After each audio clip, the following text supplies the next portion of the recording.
next. He doesn't know what he's doing. And welcome, everybody. We're back on a Saturday. Yeah, don't go getting used to it. Charles finally got his shit in a group. And for episode 134, we're coming live on a Saturday. I am your co-host, Steve. Super Bowl Eve. Super Bowl Eve.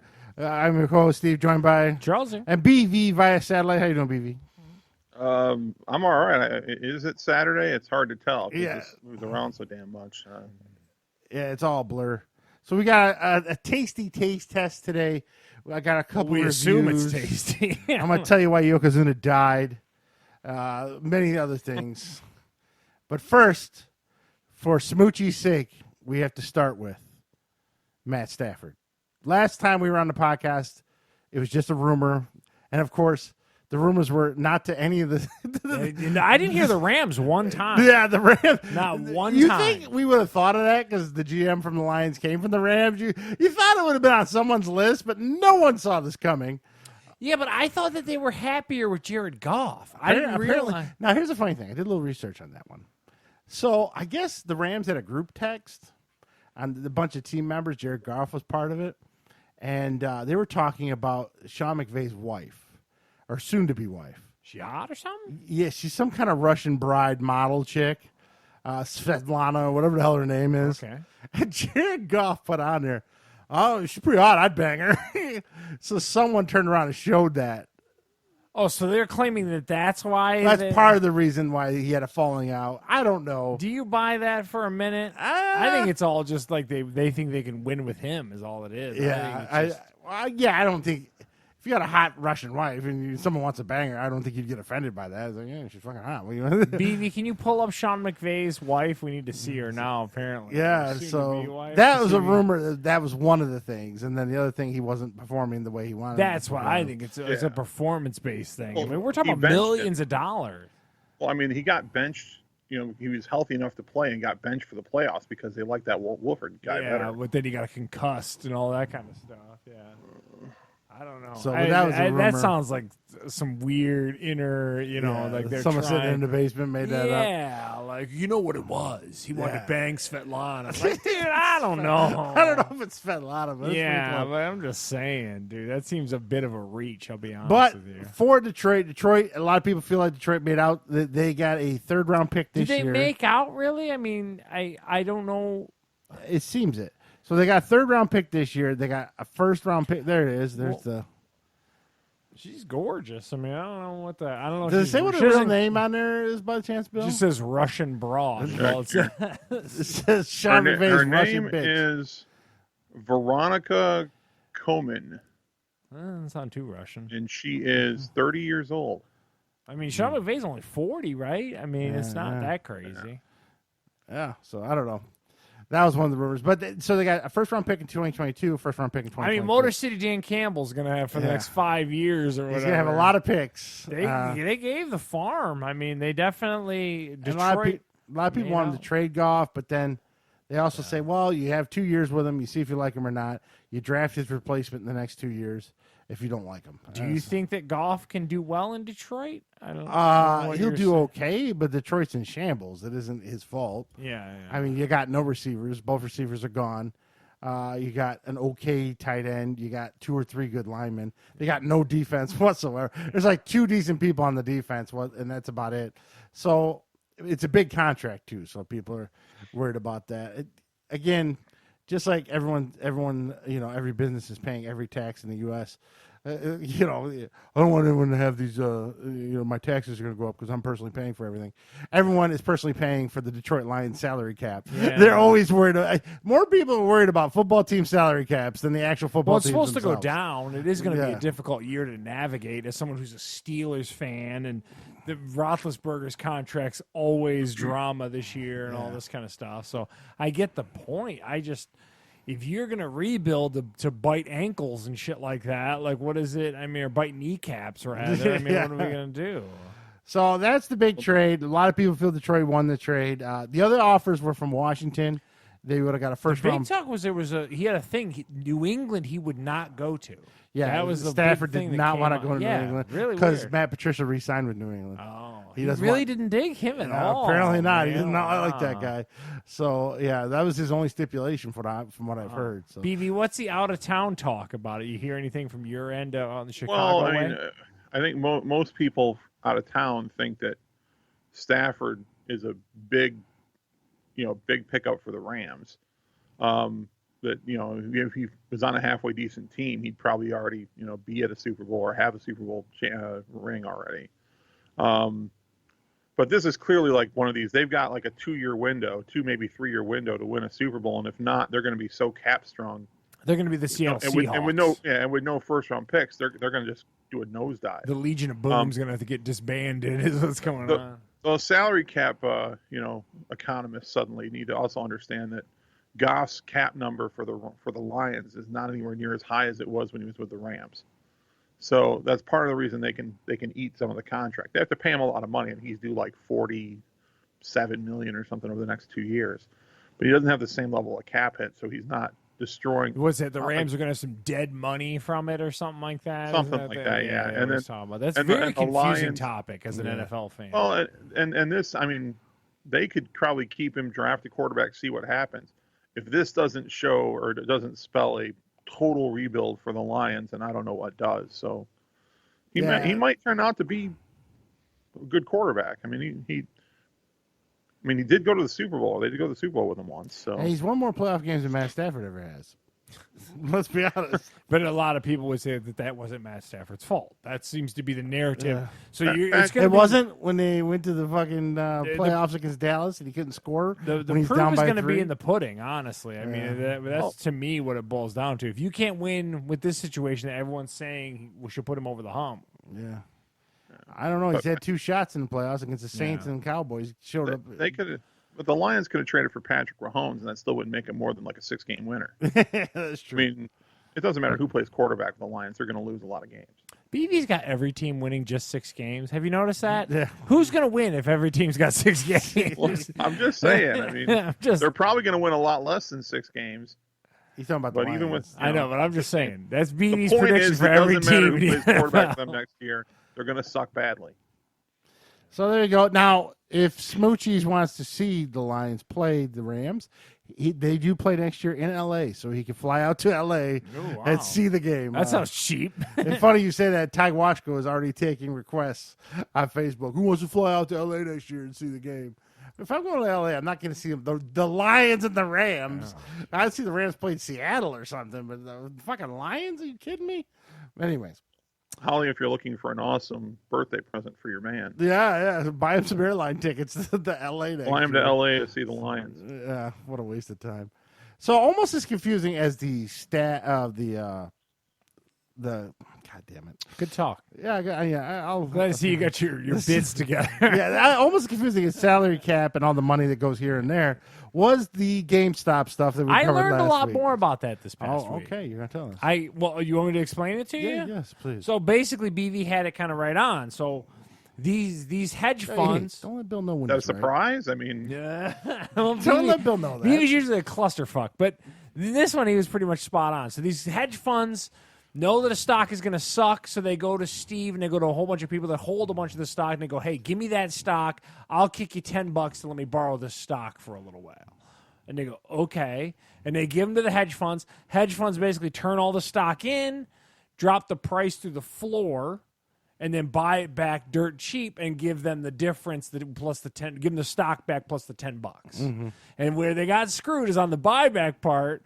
The GameStop or the Wall Street Bets people came in and jacked that price up. Instead of the price going through the floor, the price went the other way. Yeah. Fantastic story now that I read into it. It's super funny to see because it appears that Robinhood is really guilty of some shenanigans during this. And I don't know if BV, again, has any insight on his theory on it. It's not just Robinhood. A lot of them did it. Yeah. So they basically tried to help the hedge funds by stopping being able to, buy it. You could sell GameStop, but you couldn't buy it. Wait a minute. That's a little shady. So now it turns out that they tried, as someone who's a little long in the silver game, they tried to do the same thing with silver this past week by doing a run on physical silver. And I was waiting with bated breath. I was texting Steve. I was cracking up. I was like, let's go, baby. I wanted some huge numbers. Didn't really come up. The silver spot price, or how much silver's worth, only went up like $3, maybe $4. I was expecting that game stopping.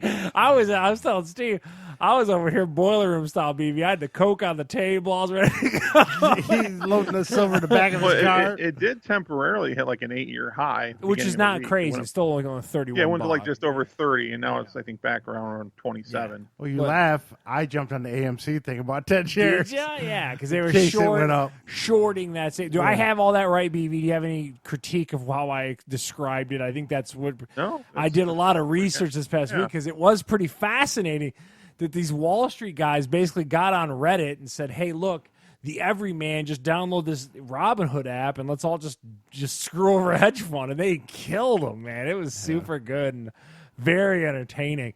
And what's funny is now all these hedge funds are screaming for regulation and shit. Like, they need to stop this. Wait a second, assholes. You're part of the problem. It's kind of funny for hedge funds and so they'd be calling for trading regulations. Yeah, like they're out of control. Shows how much power the rich hedge funds have, though. Yeah. Hey, tell these fuckers to go do this. Yeah, I mean, that's what everyone kept saying. That's what Robinhood basically did. Those hedge funds called Robinhood. Essentially, it was like, hey, you jerk-offs are screwing us over. Oh, well, hold on.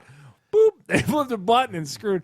So I am one of the people that got all my money out of Robinhood. I don't trust it. What I'm saying is, if finally the everyman started to make a little bit of coin, then all the hedge funds were like, no, just pull the plug on the everyman. Like, that's not right, And that's that. I pulled all my money out of there this past week. I did it. Dang. Are you gonna tell them what your new venture is? Yeah, I'm all crypto, baby.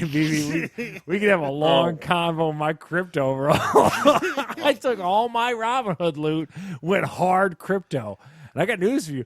I don't know what 6 months is going to be or even next 6 minutes because crypto is so volatile. But right now, I'm in some loot with that crypto, dude. I'm killing it. You might want to put like a gain and a stop loss. Like if it goes like 20% either way, get the hell out of it. I don't know, BB. I'm rolling them dice because it was I'm not just talking it to be extreme. I closed my Robin. I was so once kind of BV kind of tipped it off, and then I really went down the rabbit hole this past week.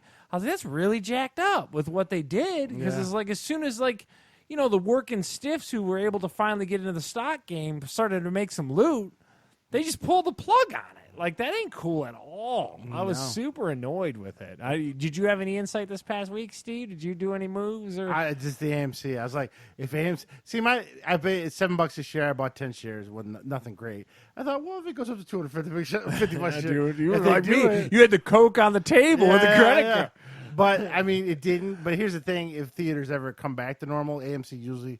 goes up to 20. That's a huge if, son. That's a huge if. So but it's at $70. I can sit at that for a couple years, see what happens. It's not. I'm not out a lot. Yeah, but that's kind of. I didn't buy like 1,000 shares or anything. And that's how I am on that crypto. As to BV's point, it's extremely volatile. But the nice part is, it's kind of like it was my FU play around money. You know what I mean? Like, so I if I lose it, I'm not happy about it. But at the same time, it's not the scare. I'm not waiting to pay my bills off. You're not going to be standing on the corner of Telegraph and 94 with a sign.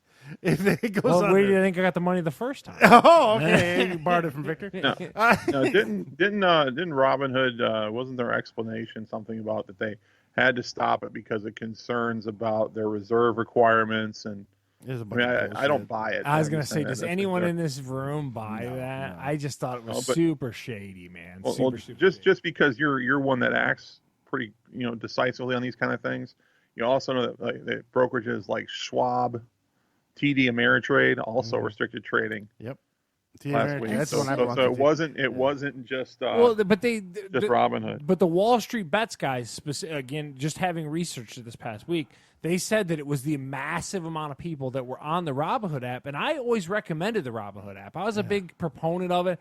It allowed the everyday person to not only get your feet wet, to just kind of start to understand like what the stock market really is. As someone who, me and Steve didn't come from a super financial family or nothing like that. Our dad turned wrenches for a living.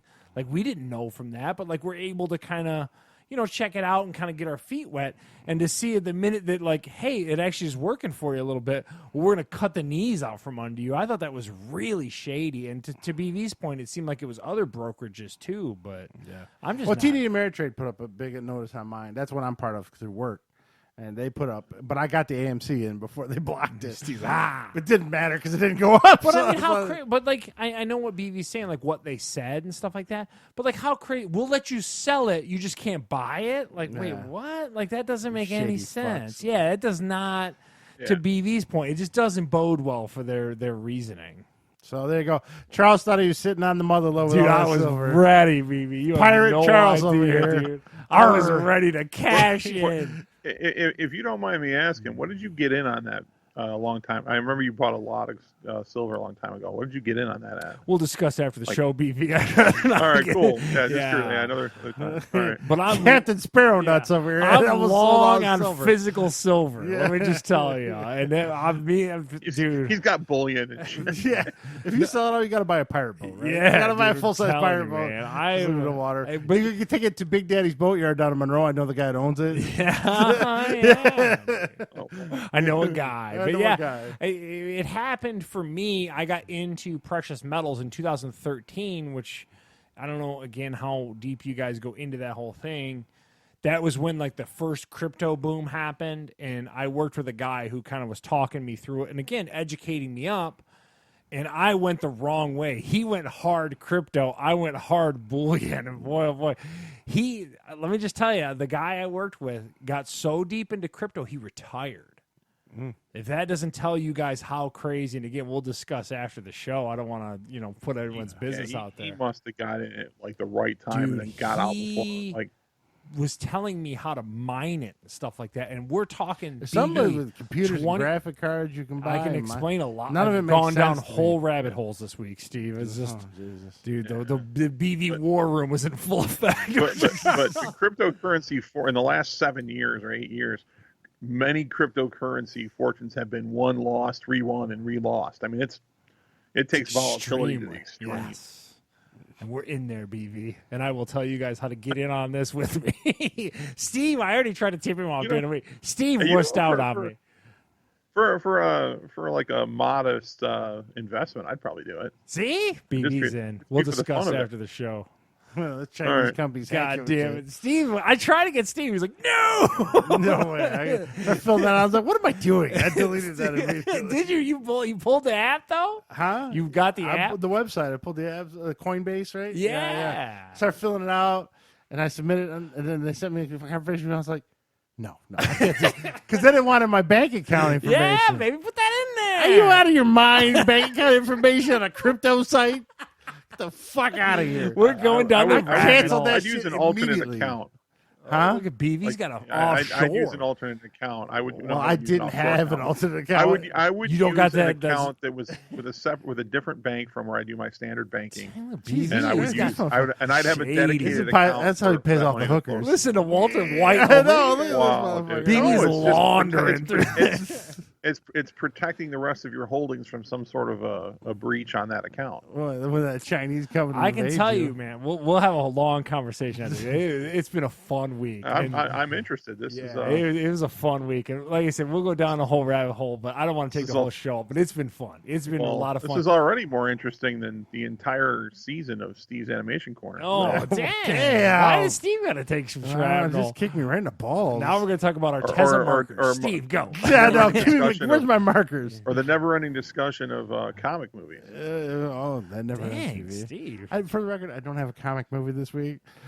Steve's into it. I'm gonna get him into it, man. Steve's all crypto. Now with my bank account, Dude, I was like, I'm out. So you're such a wuss. So as we know, the new Saved by the Bell show is on Peacock, and they're having a second season. But we know a character that may not be coming back for the second season, as you might have heard this week. The first season. Huh? They didn't bring him back. I know, but they might have brought him in as a special, cameo type. Well, deal. he got weird in his later years. Man. Yeah, he did. Yeah. But Dustin Diamond, also known as Screech. I know in later life he hated being known as that. He was a stand-up comedian later in life. got into scat porn for a little bit. Scat porn? He's pooping on chicks? Yeah. Jesus Christ, are you serious? Yeah, he had a whole weird shit he went into, porn and all kinds of stuff. Jesus. He just died at 44 this past about a week and a half ago. So of lung cancer, ironically. So I kind of Googled around. I was like, did he smoke? Is that what carcinoma is? Yeah, it's lung cancer. Yeah. And, Well, they say he had a lump in his neck that he ignored for years. Well, just a huge lump. And he wasn't feeling well, and he finally got diagnosed, and they were like, dude, that's too cancer. far, and you were he was too far along by then. What? And carcinoma can happen it's not just lung cancer. It can happen in other organs too. Well, I went down a rabbit hole with this too because I was like, how many holes you got in your back? I had a lot of time on my hands. Wow, I know you must have had a light work week. Or First of all, don't judge my ability while we're recording on a Saturday. All right, but anyway, number one cause of lung cancer: non-smokers. Does anyone know the answer to this? Anal sex? Not close. That's a harsh number 2. Oh, okay. BV, any clue? No. Eating vagina. No. Oh. Cunnilingus. No. Well, that's what Michael Douglas, right? Is radon in a house? You ever have like your house radon? That's that weird radioactive disbursement that comes through the flooring of your basement, like the dirt in your. That blew me away when I looked that up. I was like, because I thought immediately if you had lung cancer, either you worked in asbestos or you smoked. Right. And no, it's radon. I was like, Jesus. That's, ain't some of it genes too? Mesothelioma. They explained when I was reading, well, again on my harsh rabbit holes I was down this week, that radon is the number 2 cause of that. I was like, wow. Oh, man. Well, R.I.P. to Dustin Diamond. So if there's anything you could take from this, if you get a random lump on your body, especially neck or testicles, go to the doctors immediately. Yeah. Don't think it's just going to go away. And I self-examine my nuts on a regular basis. I often do. I use peanut butter in the dog. BV, when was the last time you self-examined your scrotum? Use the probably phone? Been a little while. Dude, you got to self-examine. You got to pull them boys apart and really give them a look. I know. You got to see what's going on down there. Use a couple mirrors. I'll keep that in mind. I can identify my nuts with like a blindfold on. I got them that. So if we took a picture of 6 nuts. Yeah. I could pin my nuts. You could pick out which one's your nuts? No doubt. I don't know. I think that's harder than you think. Challenge accepted. Except for like the black guy's nuts. You know that's not yours. But I don't think it's that one. No. I've got weird long hairs just on the bottom. It's a weird thing. You braid them. Braided nut hair. It does give it away. Anyway. All right. So now also this week, Uncle Joe is trying to give you money. Now this is a very He's been trying to give BV money for years. Yeah, he wants to give BV money, but Bill just won't take it. Yeah. This is a very fluid situation. So every day there's a new report and there's new stipulated. Last I checked, the Republicans want to only give us, and we're talking about the stimulus. Uncle Joe is obviously Joe Biden. This is supposed to be the last $1,400 on top of that $2K that Donnie T provided. Yes, so we all got $600 except for Bill, and now he wants to give everyone $1,400. But the Republicans came back and said, no, listen, there's too many people getting it. They don't need it. They want to give $1,000, and then what they did was they want to alter the qualifications. So if you're a single guy or girl, if you make over $50,000, you're not going to get it, or you're going to get a very reduced rate. And if you're a married couple over $80,000, you're not going to get it. Well, he says what the Republicans are pushing for, but like Steve said, this situation is on the move, even as we're speaking. It changes day by day. Yeah. So I just read an article that said that now there's a big hard push to like don't touch it and keep it moving. So I don't, don't come to our show for the answer to this. I mean, you'll have to stay up on CNN or Fox News or whoever's going to report it for you. Or ignore both of those and actually go to the Associated Press. Those two are both idiots. Yeah, that's true. What do you got, BV? My understanding is that the Democrats have paved the way to be able to just kind of go over the top of the Republicans using the control that they have in the houses to do it.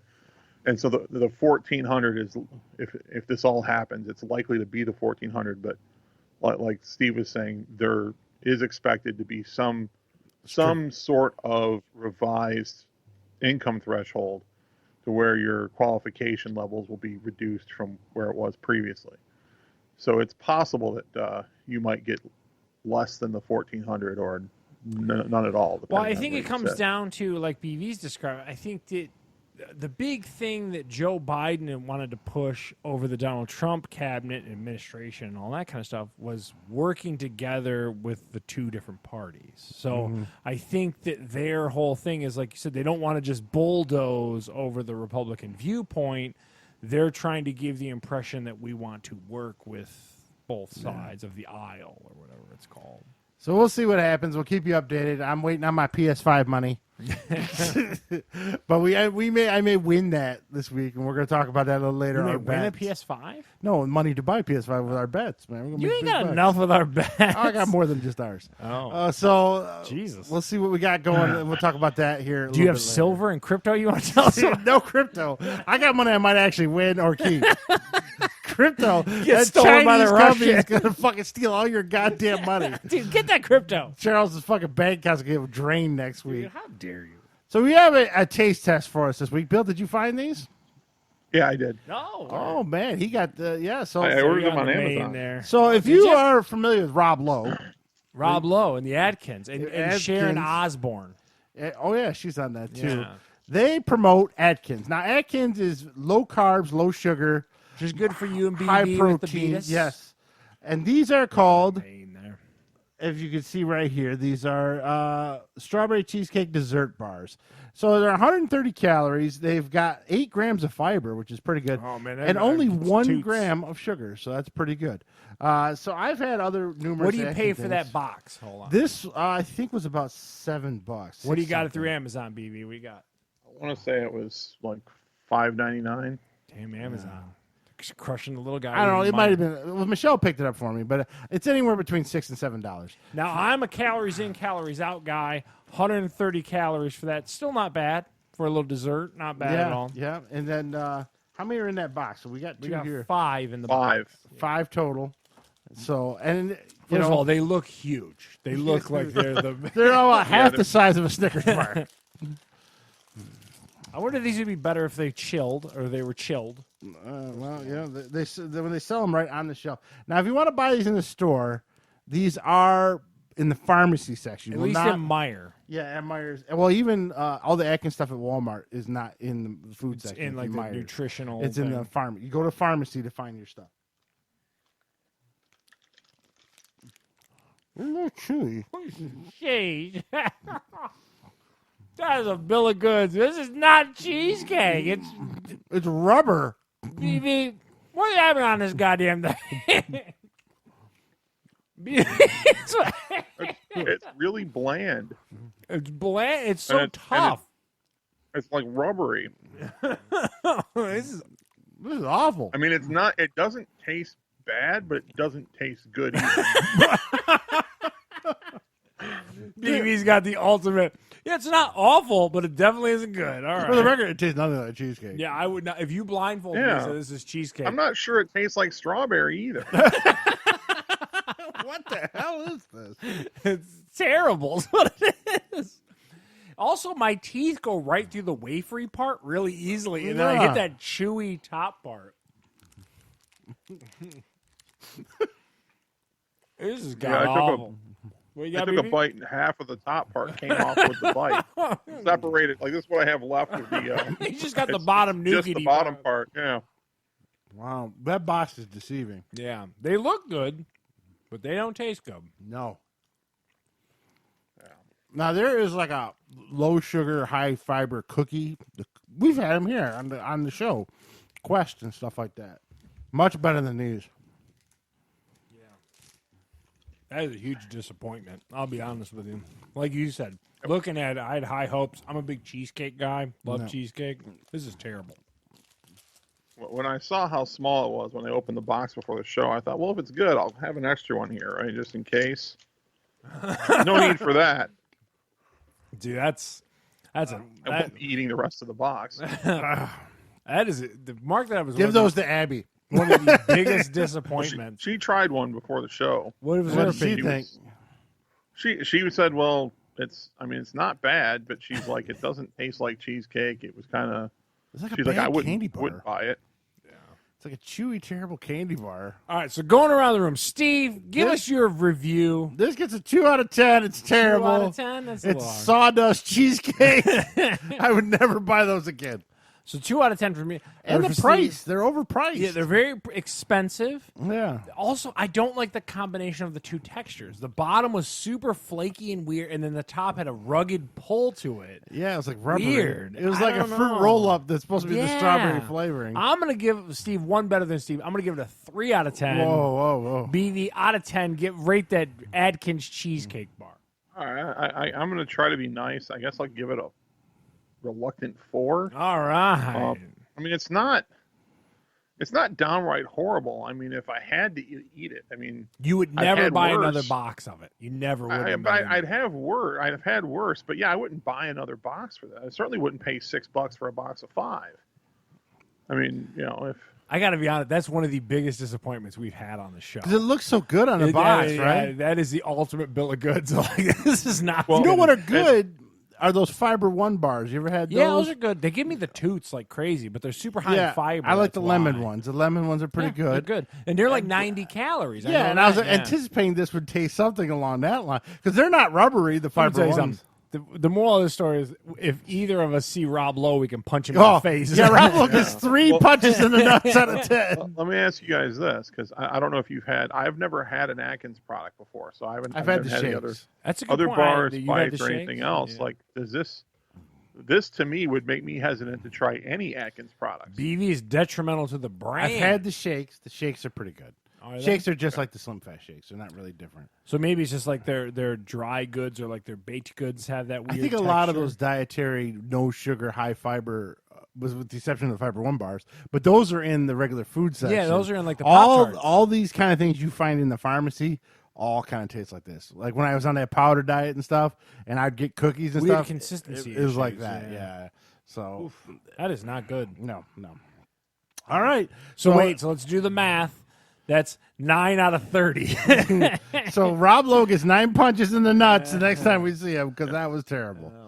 You think Rob Lowe ever ate Atkins anything? He's in great shape for an old guy. Yeah. Rob Lowe's got to be mid-50s. Yeah, but I don't late think he eats 50s. Atkins. He probably just eats like fucking kale. I don't know what he eats. He eats but what he's he in does on good Park and shape. Rec, He yeah. is in good shape. I just don't. I feel like he's not eating anything Atkins. He probably binges and purges. Ooh, Oh man, dang, BV. he gets those colonics or whatever. Just No, he's on flushes SARMs or whatever, the HRT, dude. He's on What is hormone that? replacement therapy. himself. Oh, okay. TRT, testosterone. He's Is like he- a, is he's like he a a female teenage wrestler? bitch. Yeah. Huh? I'm saying he's like a teenage bitch. Yeah, he's a tiny guy. I mean, he's in shape I mean- though. I'll give him that much. All right, so let's go on to some reviews now. We covered on this podcast the monthly movies that HBO Max is putting out, and so Charles and I both were looking very forward to The Little Things. Starring, I watched it the day it came out. So You're did I. right there, too. Yeah. I'm choking on that cheesecake bite. Yeah, I don't know. See, you're so moist. I don't know how you're choking on. So Denzel Washington, Rami Malek, and Jared Leto are in this cop murder mystery. Rami Malek and Denzel Washington are police officers and detectives that are out to find the killer of the serial killer that's killed 5 or 6 girls over a weird time period. Like it happened. It was, first of all, it took place in like a weird part of the 90s. Yeah, they don't really It was a explain weird why, timeline. yeah. Why they kicked it to that time didn't make any sense. It had no impact on the plot whatsoever. It didn't have anything to do And I with feel it was in Arizona, I think. It was in California. California, He was in somewhere out upstate west. California. Yeah, so because then he that- went down to like LA-ish area. So HBO Max, Charles, take it away. What do you think after I Okay. told you about this movie? I had to watch. I watched this movie because I was all the big names and all this kind of stuff. I checked the runtime on this thing. I was hitting play at least 20 times. So did I. It was so long. It felt like it's 4 hours. So boring. It came to a point this is gonna be a theme of these streamed movies. I just didn't care. I got to a point where I'm like, just get to the bullshit twist. Okay, so they're doing this thing where they're hiding the Denzel Washington past. Like they didn't really explain it, and they kind of left it like. And that's the big thing. Well, why is he upstate? Because he has ties to this L.A. sheriff's office and all this kind of stuff. And that's where the Rami Malek. I can't watch Rami Malek and not think of Freddie Mercury now. I don't know Yeah. if you have that issue. It's hard to feel him as a husband/dad of 2. No, it's Freddie He's Mercury. a gay rock Yeah, star. I'm like, He I'm is waiting not for him to break out that mic. He and is just- not. I don't know what's going on. I can't turn it off now. Yeah. He's just forever It's hard to spoiled. see him in other roles. I can watch Jamie Foxx and not think Ray. I can't think of Rami Malek as anything other than Freddie Mercury. I don't know what it is. Yeah. This had Or Mr. pacing Robot. issues. Yeah, I wrote, but he's kind of the same character. There. Yeah, creepy little dude. It had pacing issues. It was so long and so just to the and you're just waiting for the Funny twist. you said, 'cause I did the same thing. I paused it. I'm like 45 more minutes. Yeah, dude, it just would not end. It felt so long. It would not end. It has so many plot hole issues too, because again, they're chasing. They're convinced, and again, spoilers for anyone who's not watching this. Trust me, we're saving you 2 hours and 20 Do minutes. yourself a favor and avoid this anyway. Basically, the Denzel character has a reason to go down to his old precinct, and you can see, oh, he knows so and so, and Rami Malek's the new hotshot detective that they're all behind, and he somehow Denzel Washington starts to figure out the case he's working, and then so the Rami Malek character immediately believes that Denzel knows what he's talking about. So when Denzel is convinced it's Jared Leto, oh, it's got to be Jared Leto according to Rami Malek. So then they're kind of. First of all, Denzel Washington's not even part of this district or precinct anymore, and he's able to just work a case. No one questions. He just takes sick days off from his other job. No one cares. And works this case. Just let him work a case in a random precinct that has nothing to do with you, and he obviously washed out of. It's weird. It's just, and then the biggest plot hole to me was they're convinced it's Jared Leto. So at one point they're watching Jared Leto, and Jared Leto's being the creepy Jokerish character. It's kind of He's kind of getting old with that. Yeah. It seems to be his character all the time. The Rami Malek character gets in the car with the Jared Leto character. He's convinced it's Jared Leto, but he gets in the car Or the guy he thinks is a serial killer. Yeah, what are we talking about? Yeah. Like this just, and of course there's a little bit of a twist at the end. This is awful, Here's my people. You can't make a murder mystery movie and not solve the goddamn murders. Yeah, because they didn't solve They it. didn't solve it. You Nope. watched the movie. And it was about spoilers, but again, we're saving you 2 hours and 20 minutes of your life. It basically was about Denzel went through some shit and he didn't want Rami Malek to go through the same type of shit. That's what it was. By the time the movie, it reminds me of that movie, I don't know if you ever saw it, and it was terrible too, is Meryl Streep and BV's brother that died, Hoffman. Okay. I can't think of his name. Philip Seymour Hoffman. Philip Seymour Hoffman, yeah. And Evie's brother. You do look like you could be related to him. Yeah, I mean, you guys could be related. But he hates that too. He hates Does it? Oh, Maybe Bill's he gets always said pissy that. If someone else has said it to him about Boogie Nights, they're like, that guy from Boogie Nights can't look at me related. Bill's like, fuck that guy.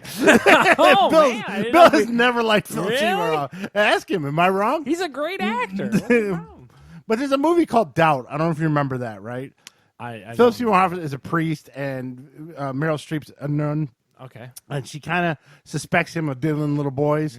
But the movie ends, and she never really proves It's it. open to the interpretation. So it's the hence the name Sopranos Doubt. ending. Yeah. So that's what this movie did, too. And I got news for you. Both movies sucked. Yeah, this So, is terrible. I'm starting to believe that HBO Max and Time Warner put all these movies out because they know they got a load of duds, and they don't care. Well, I'll tell you this.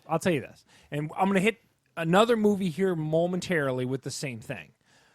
The acting, the Jared Leto thing was over the top, and he's done it a million times. Rami Malek, no fault of his own. It's Freddie Mercury to me. But Denzel Washington, you realize how good of an actor he is.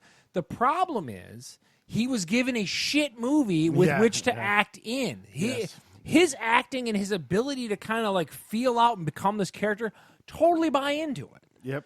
It has nothing. It's purely whoever wrote this movie is a shit writer. Is what it boils down to. From what I understand, Steven Spielberg was tied to this movie at one point. Oof. This movie's been in development for like 10 years, I guess. Well, I don't know. All I know is, do yourself a favor, ladies and gentlemen. I'm going to hit this with a hearty Charles 4. Wow. This is a 4 out of 10. Only because I'm going to give 2 points for Denzel. 1 point for Rami Malek, 1 point for Jared Leto. So that's all right, it. I'll agree with that. I'll give it a 4 as well. I was going to go 3, but 4, I don't ever, just like those cheesecake bars, I don't ever want to see it again. Dude, I'm telling you. I don't care about a sequel. And so my wife watched it and hated it too, was watching the Michelle ticker watched it at with me. Yeah. And both of us kept like, how many hours are left on this thing? It's like 7. It's like, this is BB, do yourself a favor. Do not watch this movie. We hyped it up. I was waiting on it. Yes. And I was wrong. I'm really nervous about that Black Panther movie now that's going to come out. The guy that founded the Black Panthers and it's supposed to come out next month. I'm really nervous about that one now. I don't know. But maybe Tom and Jerry would be good. What do you got, BB? I was thinking about watching this after the podcast tonight. Not going to do that now. No, Dude. BV, save yourself the life, man. Go do something else. Okay, Michelle, I hope you're listening. You said you're going to be listening. Charles is going to tell us about Palmer on Apple TV. You've been dying to see this, Michelle. This is Justin Timberlake in a movie. Charles, take it away. All right, so what I just... Get that goddamn cheesecake. It's tingly. Yeah, gotta get some water in there. So this is Justin Timberlake. I feel better now. That's good radio. Or a good podcast. Okay, so this is Justin Timberlake's vehicle. Mm-hmm. He is a guy who just gets released out of prison. And his grandma, he goes to live with his grandma in rural Louisiana. He's done some stuff. You know what I mean? But he's reformed now. I feel like he's been in another movie in Louisiana. He must like Louisiana. Anyways. Okay, well, let me tell you, the state can't save this movie either. So, the grandma's a super nice lady, and she lets the town pump and her little kid live in her driveway. And the little kid... The town what? The town pump, the whore, you know what I mean? The town pump. I was like, what the fuck did you know just what I say? mean? So, she's the town pump, but she's got a great little kid. But he happens to have some gender issues. He likes to play with princesses, and he lives in Louisiana. Oh, of course. So, of course, Justin Timberlake, the grandma dies, but the grandma's always been helping this little boy because the town pump disappears for a couple months, and she's actually banging Mayhem from the Allstate commercials. Are you serious? It's Mayhem. Yeah, that's funny. I kept saying that. I go, oh, Mayhem's here. Vivi knows exactly who Mayhem is, dude. Also for a couple seasons of Brooklyn Nine-Nine. Yeah, and Rescue Me and stuff like that. But anyway, Mayhem notwithstanding, because he couldn't even save this turd of a movie. Now, it's one of those movies that as we're watching it, Heather and I, again, checking that, because it's a slow burn, Steve. It's a slow burn. And you could just see the story beats just happening. Okay, so he's in Louisiana, rural Louisiana. He's an ex-con who gets a job at a elementary school, and they won't give him the keys right away because we're going to see how he has to do. Wonder if he'll get the keys at the end of the movie. You know what I mean? Like, it's just, you saw every story beat that was happening. And the problem was, not only could you predict the story beats, it took 30 minutes to get to every one of them. The mom disappears, but then the Palmer guy steps up and takes care of this little boy. And this little boy's picked on because people don't understand. A little boy can like princesses too. And he recognizes that. And then, oh my God, his smoking hot first grade teacher, he happens to befriend her. And they happen to hook up. But then like the mom comes back. You think she might want her kid back, Steve? What do you think? It's like, oh my God. You're just like sitting there going like, this is insultingly by the numbers. Like this is such a bad movie because it's just, it doesn't do anything that you couldn't see coming 1,000 miles away. And just like we just hit the little things with, the acting's good. Like the little boy that plays the kid into the princess, he's a likable little kid, and like you feel bad for him. The kid's, you know, but you could see it coming a mile away. The Justin Timberlake's actually really good in it. I also found out through my wife that the chick who plays the first grade teacher is the chick that Justin Timberlake cheated on Jessica Biel with. Oh, dun dun dun! And I was telling Heather, I was like, you know, show me the hottest chick in the world, and there's somewhere out there, there's a dude who's sick of banging her. Yeah, I know. It's the most amazing thing. I was dying. I think BB's Googling her right now. So I'm sorry. BB feverishly keyboarding over there, like, I got to see who this chick is. BB's like, I got to be. She is not smoking hot relative to Jessica Biel. Steve, this movie is such an avoid. It's going to get the Charles 4. We're going to start the new Charles 4. I don't know what is going on with these streaming movies. Steve, you're hitting with, so these services are streaming these movies because they can't put them in theaters. What would have been in the theater? I don't know what's going on. I can't find a decent movie. Right? This is made for Apple TV, wasn't it? But they bought it. It's just like how Amazon's doing and all this kind of shit. There's no Greyhound, is what you're saying. Holy shit, Steve. Watch Greyhound 14 times before you finally get to this once. Yeah. This is bad. All right, Michelle, I hope you heard that. I'm not sitting through this. You can sit through it all, but I guarantee you'll be able to see every story beat coming down the pipe. Like, oh, and then you think Justin Timberlake's eventually going to get arrested later on because he was just defending that little boy, and then like someone turned him into the law, and he's an ex-con. It's like you see everything just, so mailed in and just bad. God, this movie's bad. All right, so In Charles. fact, I'm going to hit it with a 3. Oh, he took a point off just watch because he's little annoyed talking things about it again. and before Palmer, and that's sad because I'm telling you to avoid both. But man, Steve, this is 0 for 2 this Well, this week. is that time of year where most movies at the theater would suck, anyways. Yeah, So this is bad. all right, Charles. Now you've been busy this week. You've watched a lot of stuff. I went apparently. down rabbit holes. I didn't do any work, is what BB said. Your daughter came over to our house, and she's just like, Sugar Rush. I want to watch Sugar Rush. And Michelle put it on. Sat there quietly, just. So she gets it from you because she'll sit and watch anything.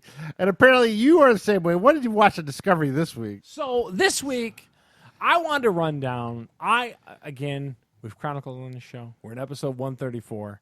I've probably talked about Chip and JoJo 133 of these episodes. Goddamn Chip Game.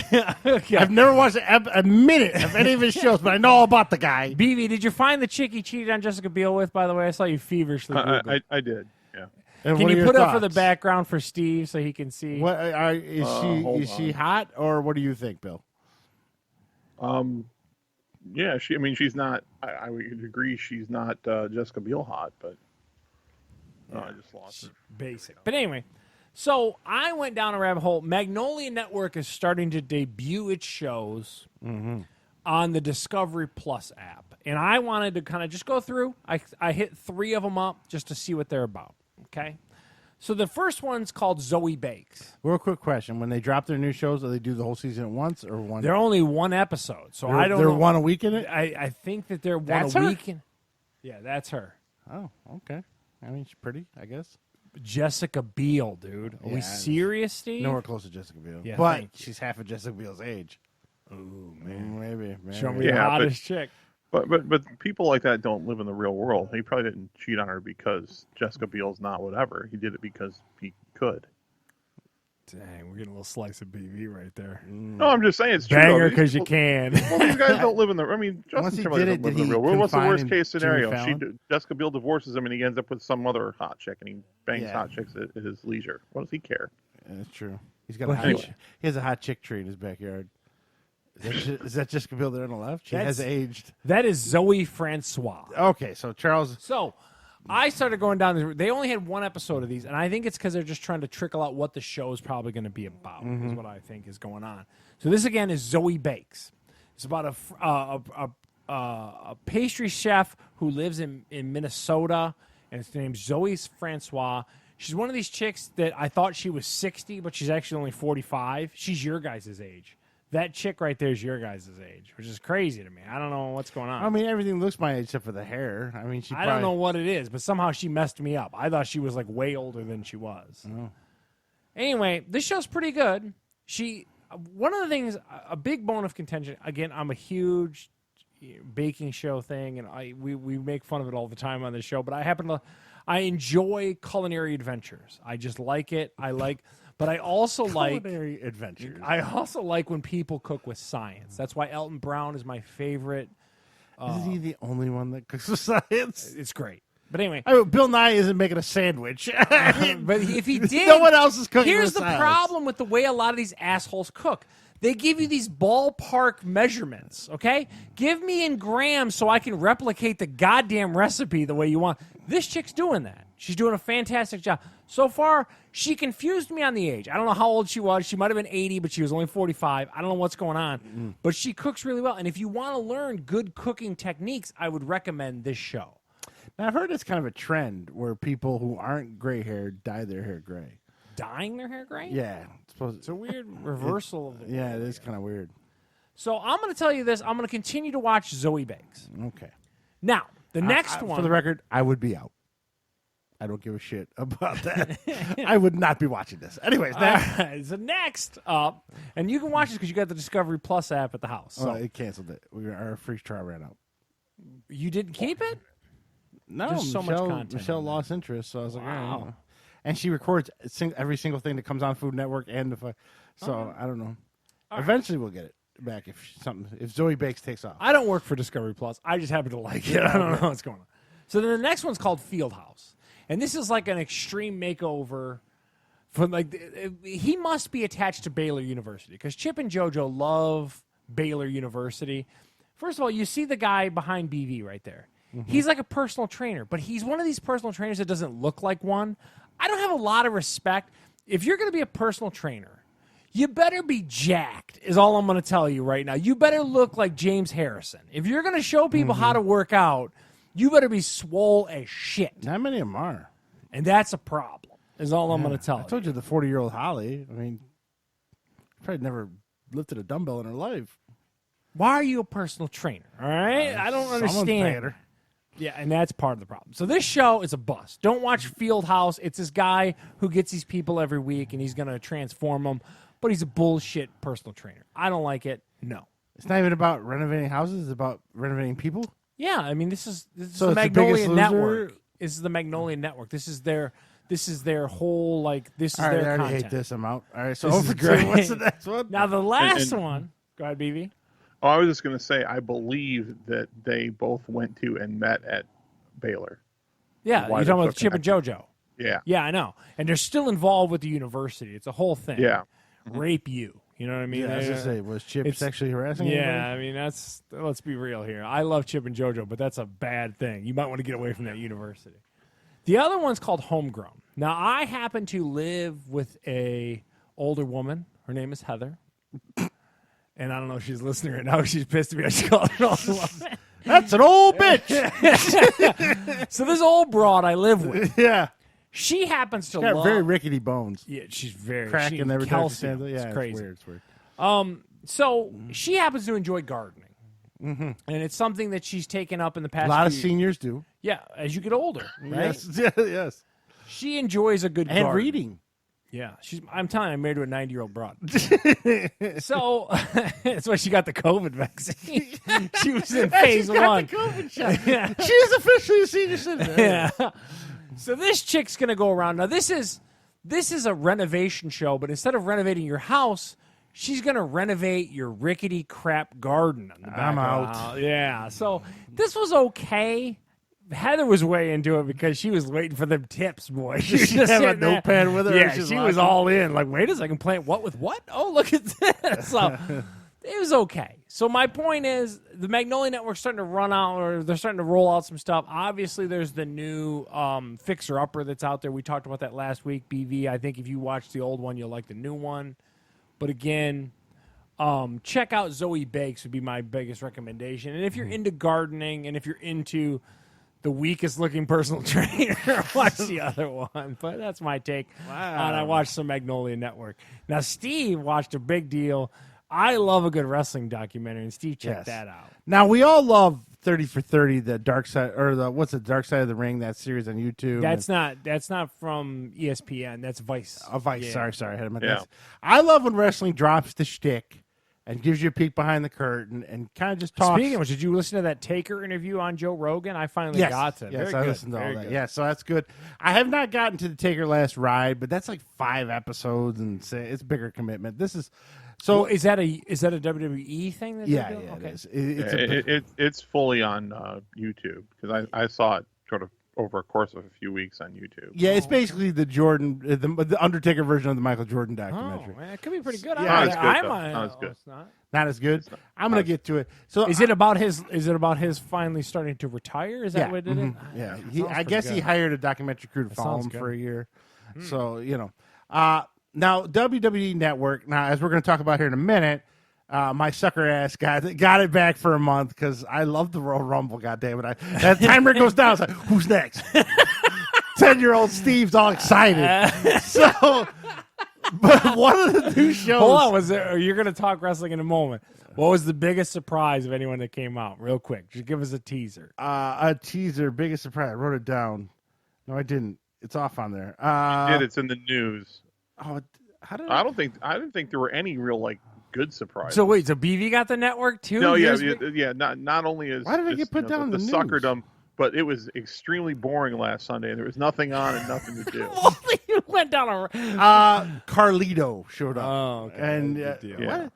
My notes got messed up. That's not supposed to be up there. You put that down in this news section. Oh, I Well, cut that's big and pasted news in Russ Steve's world. Yeah, but Carlito, there's a little thing. So why I got the network, I watched one. They have a new series coming on called... Now, hold on. You got the network, but did you get the Peacock network? No, I got regular WWE network because it's not on the Peacock till March. Oh, okay. So you got a month partnership before that. is delayed. Yeah. Did you already blow your credit card out so you don't get the auto renew and all Yes, that? I've already canceled it, and we'll tell you why at the Royal Rumble. Okay. So, but they have a new series. It's called Icons. It's about an hour and a half, roughly.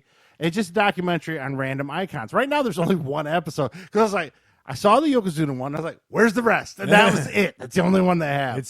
First of all, again, the giant Andre the Giant documentary on HBO is great. If you've seen the Andre the Giant documentary, you'll probably like this one. Bill, did you get a chance to see this Yokozuna one? I did. Yes. This is basically the whole life of Yokozuna, and this is how stereotypical us as wrestling fans are. He came out as a Japanese sumo wrestler. He's a Samoan. He's not Japanese in the least bit. What is he to The Rock? Is he like The He's Rock's related to nephew? him. Yeah. Well, no, it's so weird. He's older than The Rock. Yeah, well, he's dead now, but he would have been older. He's like his older cousin or something like that. So weird. Yeah, so it started with the Head Shrinkers in the 70s, or the Wild Samoans in the 70s, and then it was the Head Shrinkers, Yokozuna, Rikishi, I think, was part of the Head Shrinkers. I think Meng is somehow tied into them. Rock, Roman Reigns, Nia Jax, the Uso brothers. These are all one family. So crazy. It's just a giant family on a little island. But you get somewhere in the Pacific. But you realize, like, and again, watching the Dark Side of the Ring with the Von Erichs and all, it's so weird. It's a lot of family. It's super creepy. And now Flair with his daughter, and so it just keeps going. And the Rhodes family. But this is great. So it starts off back when he was in high school, how he's trained with his uncles. You get some home video footage. And you get a little bit. Yeah, so his uncles are the Wild Samoans, and they trained Rikishi, him, and there was another one that died. I can't remember his name was Umaga when he wrestled. He's dead too. I don't know what he died of. They didn't really cover him that much. And then how they didn't. I mean, they kind of. Bill, did you get this impression that they kind of trained with the Wild Samoans? And then it was almost like immediately to the WWE. They didn't really go on the independent circuit that much. Kind of thing, huh? And they or if they did, they kind of glossed over that for time. They loved Yokozuna. Well, his name's Rodney. His name is Rodney. He looked like a Rodney. N-O-I. What is it? His last name's N-O-I. Yeah, Rodney N-O-I. And that is kind of the main family bloodline when you talk about Samoan wrestlers. Like, all of the main Samoan wrestlers you've heard of are from that line in one form or another, including The Rock. Yeah. Because his dad, Rocky Johnson, married one of the N-O-I women. Yeah. That's so crazy, That's man. a giant chain of it. But it's also, and I'm with you guys both, it's super interesting. Just so we're on the same page. And apparently I'm not even as big a wrestling as you, and I am way into this. And Vince McMahon's a huge family friend to all of them. Like, he knows all of them, and so I'm sure as soon as someone told him, like, oh, Rodney's a good, but come on up, Rodney, we'll try to find. And they tried. He was called Big. I forget what they named him. Big something. He had Big baby butt cheeks. They tried a bunch of stuff, and it all kind of failed. And they already had the head shrinkers, so that eventually Sergeant Slaughter comes out to make him a Samoan, and they show Sergeant Slaughter or a sumo. Coquina Maximus was Coquina Maximus was his name, and even at that point, he's like 450 pounds right there. He's a huge dude. He's a big boy. Yeah, and he could move. I mean, early on, And then, of all people, Sergeant Slaughter came up with the sumo idea. They put him in a sumo suit, and you know what happened from there. He took off. Massive. They said everyone they interviewed, Undertaker was great friends with him. Everyone loved him. Not like a lot of Hogan stories you hear about, that guy's kind of a dick, not one bad thing said about this guy. Bret Hart liked him. And Bret Hart likes nobody. He literally, Bret Hart, I think, looks in the mirror and hates himself. He liked You're a real dick, you know that? Yeah, I know. In fact, Bret Hart hated Hogan on the documentary because he dropped the belt to Hart dropped the belt to Yokozuna, and I think it was at WrestleMania. Yeah, like WrestleMania 9, the one that we're all wearing tokens. Yeah. And Hogan comes down, and I guess Hogan made like a last-minute creative change. He pulled his weight, and he came down, and because he was kicking Hart's ass after the match, he comes down to save Bret Hart, and then he challenges him, or he basically goes back and forth, and somehow Fuji challenges Hogan to a match with Yokozuna right there. And then there was like a botch of this powder thing, and Hogan actually Yokozuna only has a title for about 3 minutes. Yeah, and Hogan gets all it. because Hogan wanted. He the wins belt it back back from him later on. That's the kind of dick Hogan was. Yeah, Even though he knew he was leaving to go do movies, he still wanted the belt back. You know, yeah. Even Bret Hart was like, Hogan went Hogan. That's pretty much what he said. Screwed Yokozuna. So Bret Hart's talking on this thing? Yeah. He looks. This sounds talk good. about old. He looks like he's 98 years old. Yeah, he's grayed out. But it's great. So eventually, he has the good run. Everyone knows about that. Everyone's happy with him. He's doing great work. He just keeps eating. It won't fucking stop eating. His 450 turns to 550, and this is where the WWE comes in. So now they did a whole storyline with him and Vader, and he got hurt, like allegedly hurt his leg, and he took some time off. What they did was, I think I told you a little bit about this. They shipped him to Duke University, where they had some deal with the medical center there, and it was like a fat camp, essentially trying to get him to lose weight. And I think I told you, he hired a guy to go out in the middle of the night to get him buckets of fried chicken to show up at the fat camp. He's going to be on a scale, right? I mean, yeah, he didn't give a fuck. He was going to keep eating. Wow. And I guess also with his family, like, he didn't give a fuck. Everyone got money. Once he got money, his whole family got money. Oh. Like the Usos were talking about, they would be like Lorna's age. Uncle Rodney's coming over, and he'd just hand him hundreds. You go get Uncle Rodney a Coke. Go get me a Coke. He's $100. Oh, wow. So they always, Uncle Rodney coming over. You know, and I guess when he won the title permanently from Hogan, he does like a year later, like they were the shit in high school. They were like, oh man, my uncle, he's a champ. Yeah, they were all, the whole family was hyped over that. Good as hell. Dude. So it was really good. And then there was a part. Did it have that good WWE production and everything attached to it? Yeah, that's good. And they talked to, was it Bruce Pritchard? Was that who it was, Bill, that got behind the scenes? Yeah, he was hanging with Yokozuna, and he was eating something called turkey asses. I'm not even sure what this is. It's some chunk of turkey. They would deep fry it, pull it out, and then he would just take it, dip it in mayonnaise, and eat it. Jesus. He said he ate 75 of those in one sitting. He said it was fucking amazing. And I guess it was deep fried chicken and deep fried anything. How old was he when he passed? You said he was really young. 34, I think. 34. So eventually WWE had to let him go just because of health reasons. We can't keep he got up to 650. He opened a wrestling school in Vegas. That wasn't doing so well. He went to a tour in England, and they showed a clip of him wrestling at 650. Like he's using the ropes to get up, and he does like one move, and that's it. Oh, wow. And then he died in his apartment or in his hotel as a mass heart attack at 650. Wow. Yeah. Well, so. I think they said at one point that he exceeded 7. Oh yeah. So it was insane, and they show some clips when he's that big too, and you're like, wow, Jesus Christ! It's imagine a guy in 600-pound life just getting into a ring and wrestling. Wow, those people can't even move, and this dude was wrestling. So I gotta give him some credit. I mean, he still got in there, but Jesus Christ, dude, sounds awesome. It's a great documentary. It's a 9 out of 10. The only thing that bummed me out, it was only an hour and 25 minutes. I was like, man, I want another 40 minutes of this. That's shocking. What'd you say? Normally, you're like, that was 45 minutes too long. It should have just been an hour. That one I wanted more of. So and Rikishi was so close with him. In parts where Rikishi's doing the interview, just crying. Mark Henry, when he first made it to WWE, they made him the Yokozuna Go Boy. So whatever Yokozuna wanted, they sent him to go get. Really? He goes, I was getting whole buckets of chicken. I mean, I can eat some chicken too, but you need a whole 20-piece chicken to Just a good guy, though. Huh? Yeah, but no one said anything bad about him. Nobody. And I guess someone was giving Savio Vega shit, of all people.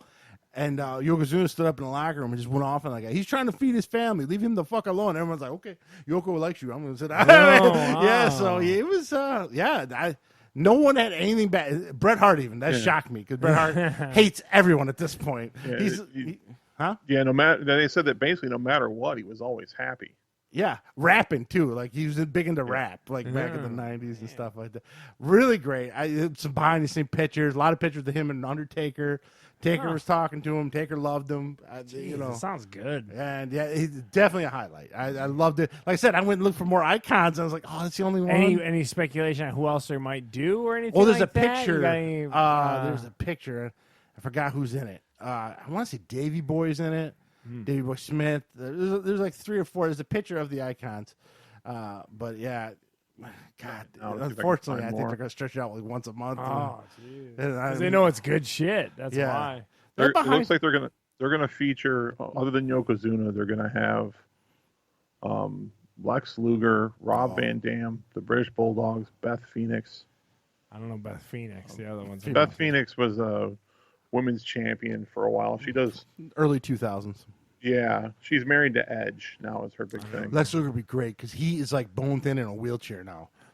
See, that's what I'm talking about. He was the biggest roided dude you've ever seen in your life, and, then, like, and now he's a skeleton. Oh, see, that sounds fascinating. He's got all kinds of issues. I might have to sign up. And for he's Peacock. also in and out of the league too. Yeah, I got signed for Peacock. That Just could to be see the Lex good, Luger man. one. So it's great. It's a 9 out of 10 for me. Bill, what are your thoughts? What do you want to rate it? Yeah, I think I'd give it a solid 9. It was kind of basically for people that I think we're into wrestling the way that we've been over the years. I think it's the right kind of thing. You know, it like pulls back the curtain. It doesn't throw in all the kayfabe stuff. Like it sets that stuff aside. Like they actually talk about decisions. I know I'm using the terminology. What I'm saying is that they don't try to. As hard as I know what it means now. They don't try to make an effort anymore to cover to it kind up of and shit, to kind of doll it up to make it look like it's more than what it is, and you get a lot of the kind of back scenes detail that you never would have got, say, even 10 years ago. Good, the only problem with it is it's WWE produced, so you're never going to hear anything bad about WWE. So there's never going to be one about Hogan Icons and the steroid stuff. Shit, but it was good. It was really good. Yeah. I'm surprised it wasn't on Dark Side of the Ring, to be honest with you. It was that good.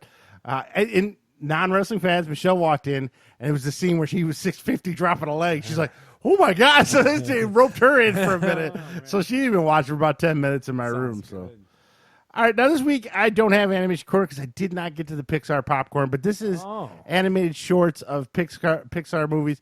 You can watch these all the ones 10. that are before and after the movies? And stuff These are like brand that? new ones made for certain movies. So a lot of Toy Story 1, stuff like that. I will give a recap on that next week. I just did not get to it this week because I was trying to fix my Google half the week. All right.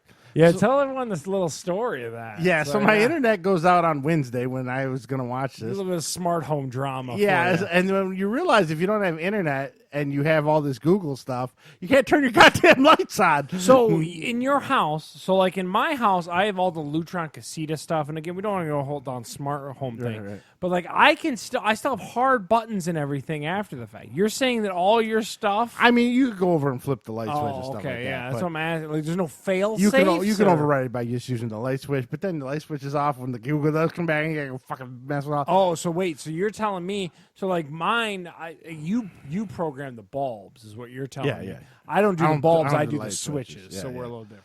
Yeah, and if you, so we lost AT&T, which then the Google Wi-Fi went down because it runs through the AT&T. And then when everything came back on, for some reason, my 3 speakers was not connecting to all the devices in the house. But on my phone, I could turn the lights off. I could turn everything. So you knew they were online. It's but just the what's damn going speakers on? weren't Yeah. picking up. An hour and a half later, I'm messing with it. Nothing. Just won't work. Michelle and I forget what we watched. We watched, Goldberg's or something for about 2 hours later. It all just kicked on its own. So I don't know. It's just internet gremlins. So, but Steve and his technology lately. yeah, I know. I've had a bad thing. My printer took a shit. It was printing blue.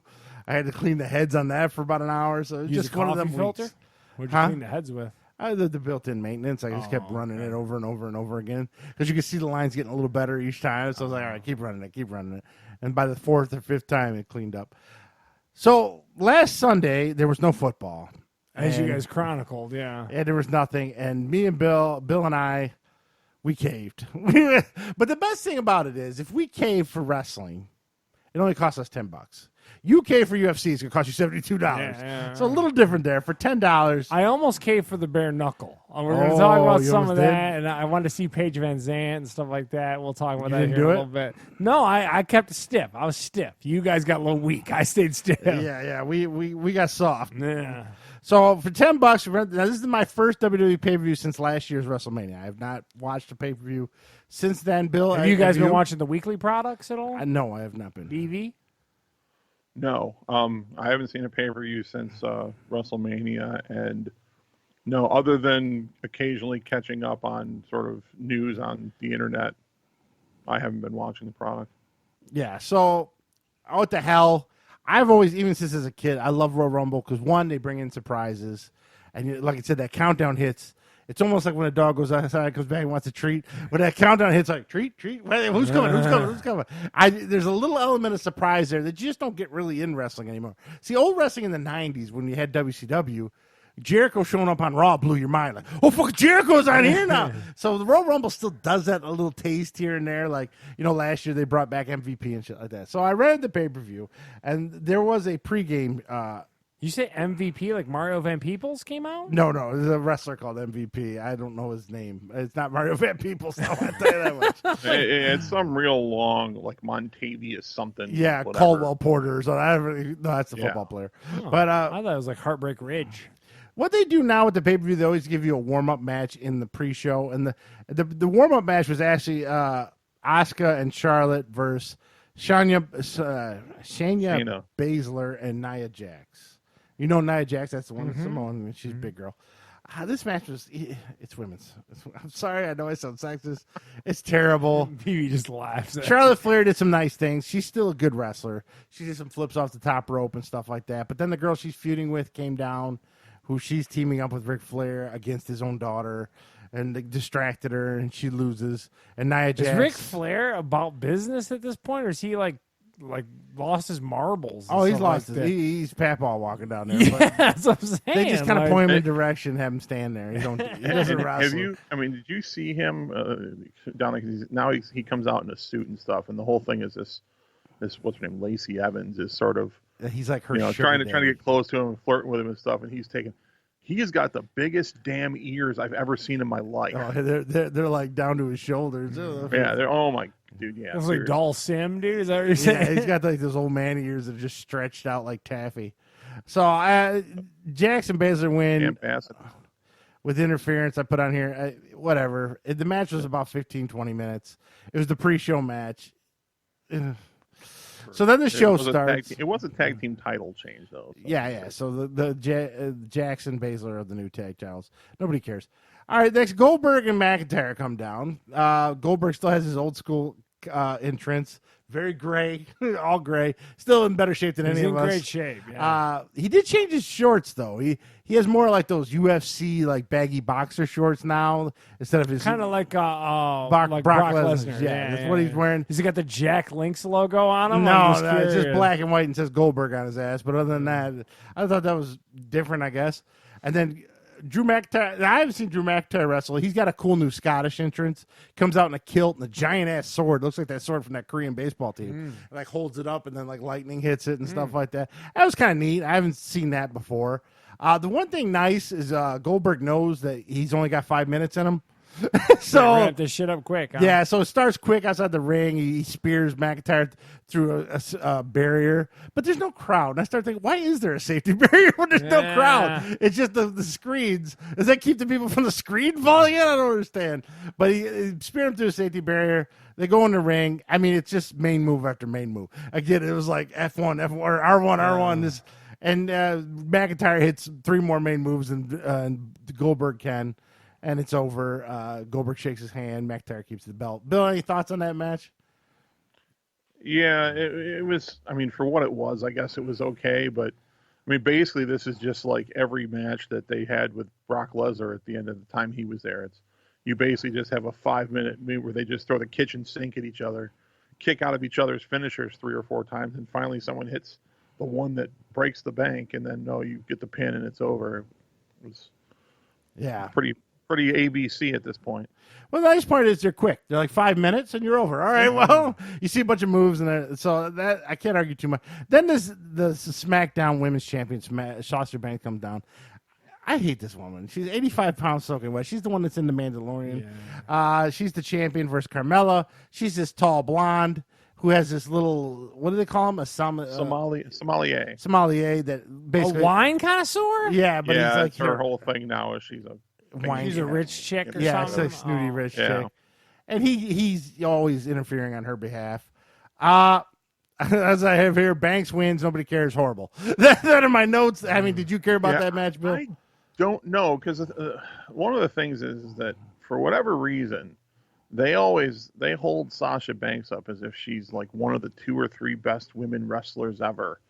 Yeah, and she has got to be the most overrated female wrestler in the game. Like, Every match I've ever 85 seen with pounds. her, it's botch. Not just that, it's botch after botch after sloppy move after botch.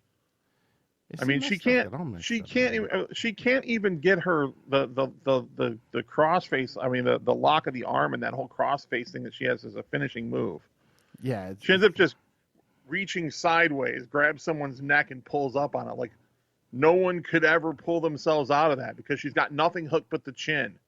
But it's just everybody has to tap because it's so devastating. All anyone would have to do is roll over sideways, and they just spin out of it. But she's just, I don't understand why she's garbage. Yeah. So after the technical analysis of Sasha Banks' made move right there, the match was terrible. Scott Bergeron agrees apparently, by the way, too. With Sasha Banks? And he says, I'm dropping the truth. Oh, okay. He knows. He doesn't know. Anyways, so Roman Reigns, the champion, comes out against Kevin Owens. This is a last man standing match. This is one of those deals where you count to 10 and the guy's out. This match was about 20 minutes too long. It was a 35-minute match. The only highlight, there's a scene where Kevin Owens stands up, so it's no disqualification, anything goes. Out of nowhere, Roman Reigns just runs him over with a golf cart. And then that was the only highlight because you didn't see it coming. It was just, he stayed out. Where the fuck did that golf cart come from? And it goes through the windshield of the golf cart. So that I thought was pretty good, but the rest of them, and then he jumped off the top of a high-low at a pallet, and he did a swan bomb off the top of it. This little fat guy can take a beating. This is Kevin Owens guy. Roman Reigns, he wins. I have it down here. Golf cart was the MVP of the night because I did not see it. Whatever. It was an okay match. Women's Royal Rumble. Now they have to have 2 Royal Rumbles now, Charles. Not just one. They got a women's and a men's. Okay. So this is their chance to bring back a bunch of old female wrestlers and fill it up. So the only old female wrestlers, I don't know if you remember Tori Wilson, maybe. She was in Playboy. Victoria, she was in it. She was in the wrestlers in the 2000s, and Mickie James. All the rest were current wrestlers, females. Pretty uneventful. Then the last 3 was Charlotte, this Bianca, Blair, and who's the other one, Bill? The tall British girl. Oh, from NXT? Rhea Ripley. Those 3 did some pretty good moves and kind of entertained. They did this one where they grabbed their hair and knocked each other out at the same time. That was kind of neat. Bianca Blair wins, but then they did this weird interview with her right afterwards where I don't know what that was. They don't ever usually do that. She turned into like the stereotypical like black woman in every TV interview. Yeah, like she just went into this whole. Thank the Lord and all this other stuff. Well, and I guess they've pushed her really hard. This Bianca Belair. She was with NXT for a long time. They moved her up, and I think she's like a former college track star. So as an athlete, she's ridiculous. And so I don't know. Her and I think she's married to that dude from the Street Profits, the one that does all the crazy flips. So they must be like their own little private Cirque du Soleil and shit. But okay. Yeah, but it made no point because she was basically just one of those. Oh, I finally made it. It was, okay. It was real weird. It did. I mean, women are not conducive to a Royal Rumble. Like women's battle royals. They're just generally speaking, because most of the women in WWE are probably less than 5'7". And then how they get them thrown over the top rope a lot of times, it doesn't make any sense. And it's just not, it wasn't a very good match, I guess is the best way to put it. And it's funny, we're always the total opposite because everyone online loved it. And I'm like, are they watching this? I mean, you guys are just opposite of every time. Well, and I don't hate women wrestling anything that involves women pugilism like Steve does. It just wasn't all that good. To be honest with you, I didn't think the men's one was all that good either. But yeah, so now the men's start, and number 1 pick is Edge. He comes in number 1. Randy Orton comes number 2. Edge just has some serious neck work and stuff done. How does he wrestle? Well, apparently he's healed after 10 years. Oh, okay. I'm like, because I remember the Sheamus guy goes around and works out with it. That's a good show, actually. I don't know if you've ever watched it. It's very entertaining. I've seen the one with Edge, too. They're in the wheelbarrows. And his neck is really jacked up. And he modifies his workouts to deal with that and stuff like that. So, but he's back. He's wrestling number 1, Orton number 2. They have heat from over a year ago on that WrestleMania. I'm like, Jesus Christ, is it still going? It went on way too long. Yeah. So he takes Orton out of the ring, beats the shit out of him with a steel chair. Of course, Orton's hurt, right? Never eliminated, but he's hurt. So keep that in mind. So then Edge continues on, and then basically he lasts the whole damn thing. He lasts the whole damn thing. Now, there's some surprises that come in. Christian comes in now. Christian Edge. Kane came back. He came in, threw a couple guys out. Then he gets eliminated. The Hurricane. I remember him. Hurricane Helms. He's a little guy. He was terrible. And then Carlito. Carlito's the guy that ate the apple and he'd spit it at you. Those are the 3-4 surprises from back in the past. The rest are all current people.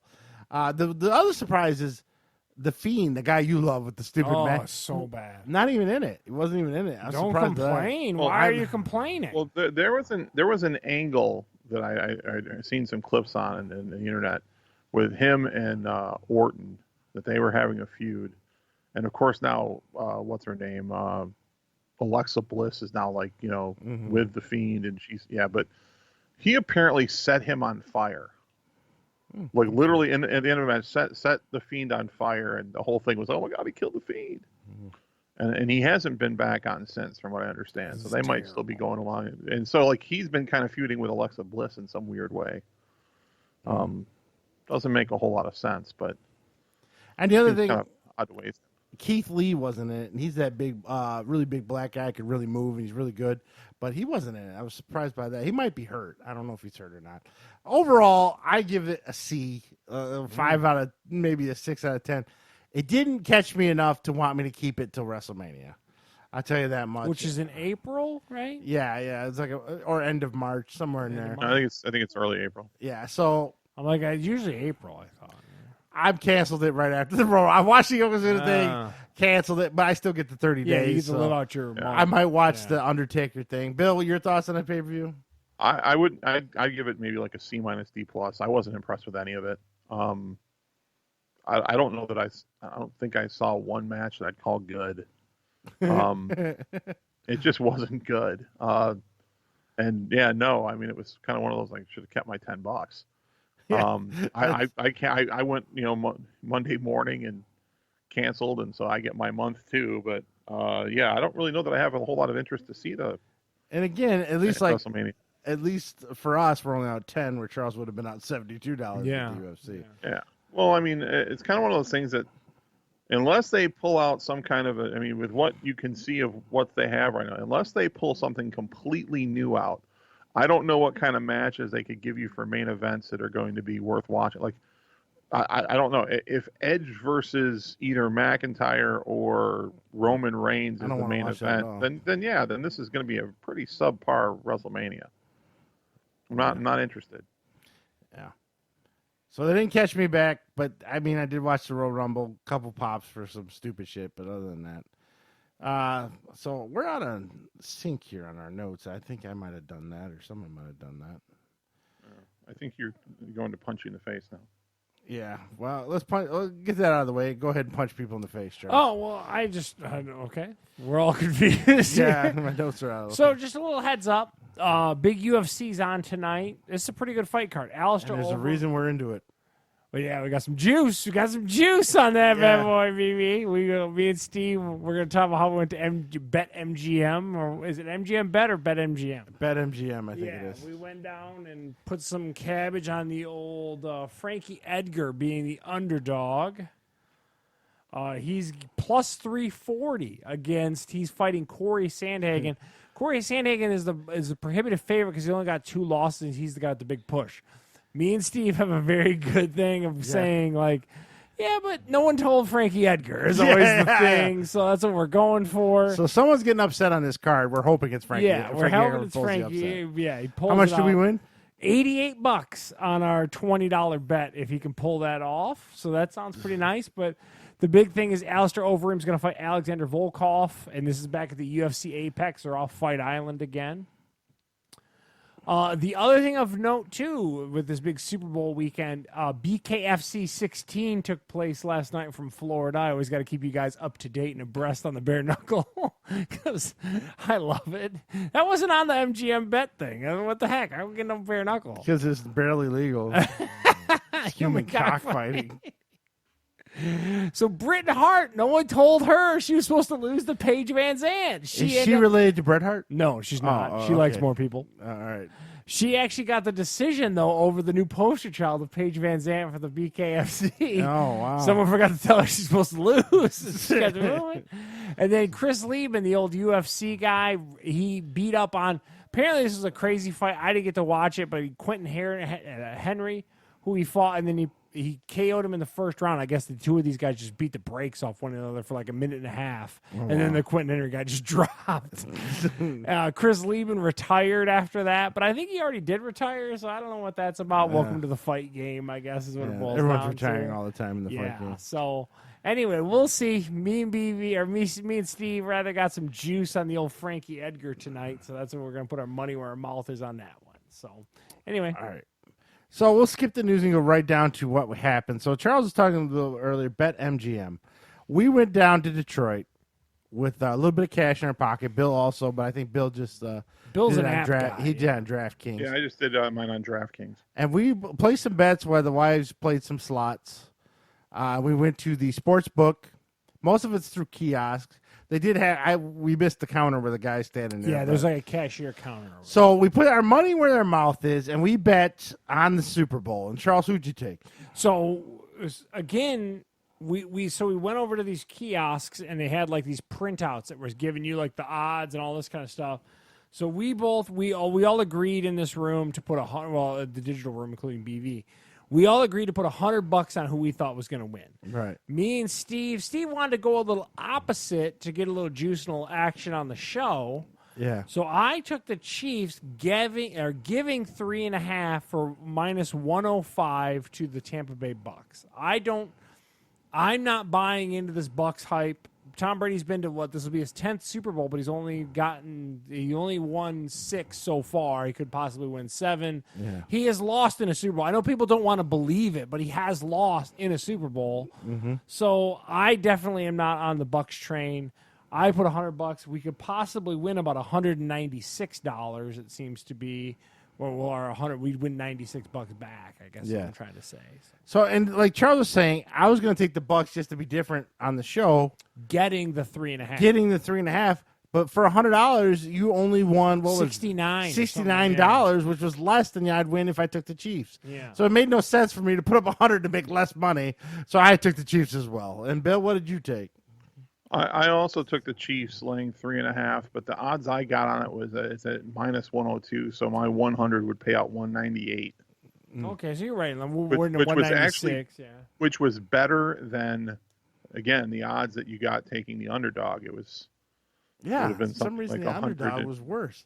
So I think it's just giving Tom Brady points is what I think it is. I could be wrong, but it's just like they don't want to give Tom Brady points. From what I read, the majority of the bets, and this was as of early this week, the majority of the bets have been for Tampa Bay, but the overall amount of money, the bulk of the money has gone to the Chiefs. So I think it's one of those things where the money or the amount of betting has messed with the lines that created that sort of discrepancy, but it hasn't been enough to actually really move the line. Because I don't think it's moved from 3 or 3.5 since it first opened. Yeah. So, and now there's one other bet. So for shits and giggles, we were screwing around on that thing, and we saw for 2021, 21 National College Football Championship. Yeah. I forget what the odds are. Is it on there for the Notre Dame? It's on here for Notre Dame. So Notre Dame had ridiculous odds. I bet $20, and I know Notre Dame probably has. So it's plus 4,000. Plus 4,000 for Notre Dame. I bet $20 that they win the national championship. If they somehow luck into that, I will win $800. Yeah. Now Charles bought a little more. Yeah, I won a few bucks on a slot machine. So after having the conversation with Steve, I ran over and plunked $70 down. And with that 70, I could win $2,800. Yes, just by some fluke thing. Yeah. I mean, Alabama was on there, but their odds weren't that good. Like plus 200. Yeah, you wouldn't win that much for Alabama or Clemson or anything.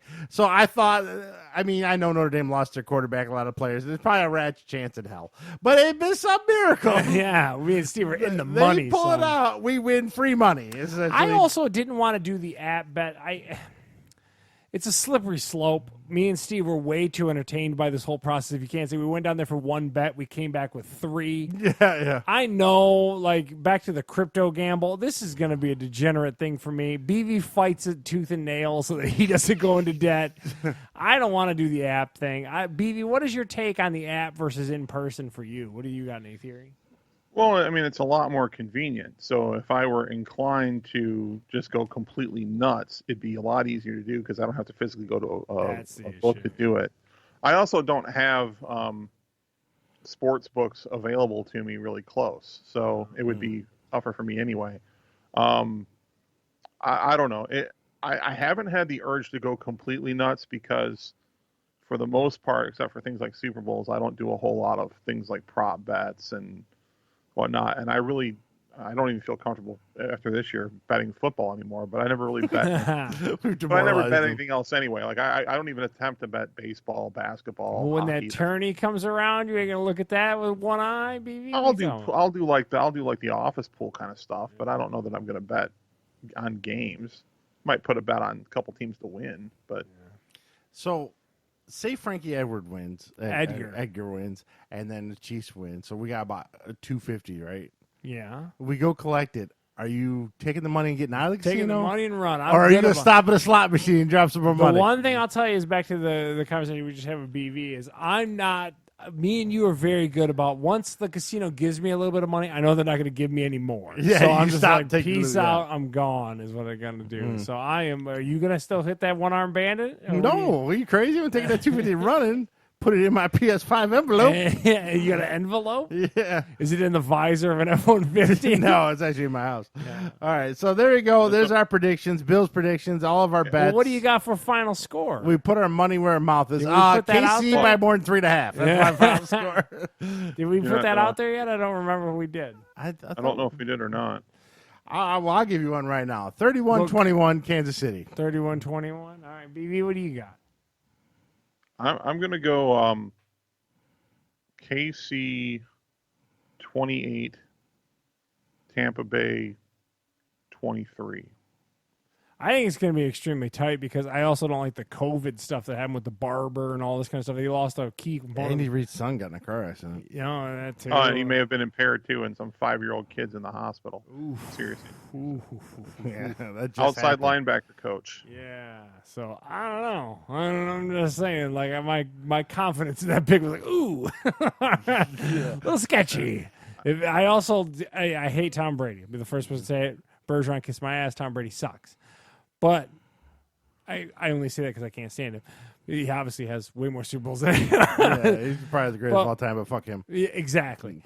I do like the story that came out when he had someone in the locker room crying over the NFC. He goes, "What are you crying for? Like, we ain't done yet, motherfucker. Like, what are you doing?" And he went off on some teammate for crying after winning the NFC championship. I was like, I do kind of like that. yeah, it's kind of funny. Yeah, I did, by the way, I did one prop bet. What was it? Other than just pick the game.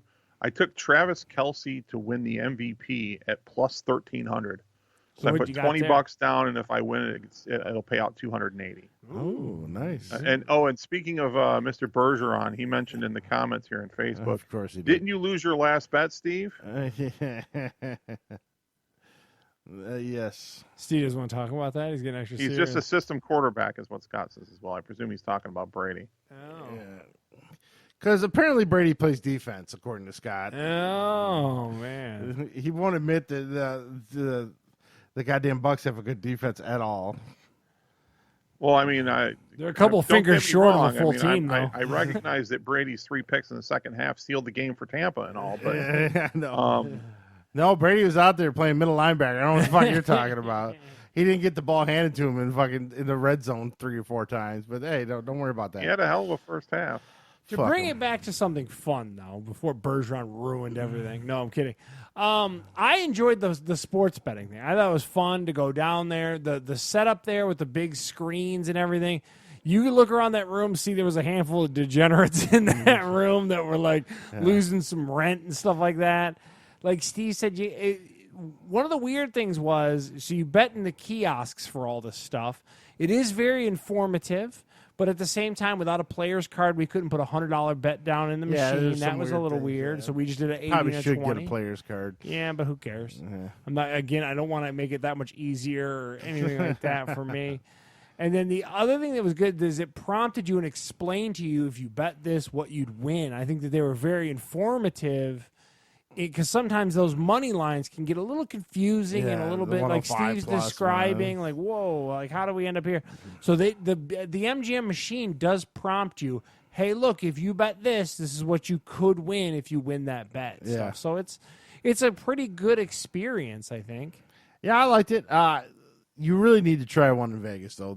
The sports books in Vegas are almost double the size of that one. Oh, I'm there. sure it's massive. And I would love to go to Vegas either opening weekend of football or opening weekend of the college tournament. I told you that. And just sit there at the sports book. You don't have to bet a lot, $5-10 a game or whatever. Some juice. I could sit there all fucking day doing that. Yeah. Because usually in the Vegas one, they got the sports book. And inside the sports book, there's a bar and a snack bar. Like, you can go buy some hot dogs, come back, sit down, make some more bets. Well, there was a bar, as you saw. They just wasn't serving yet. They are now, but that was tough at the casino. Me and BV, we were telling, or Steve and I were talking.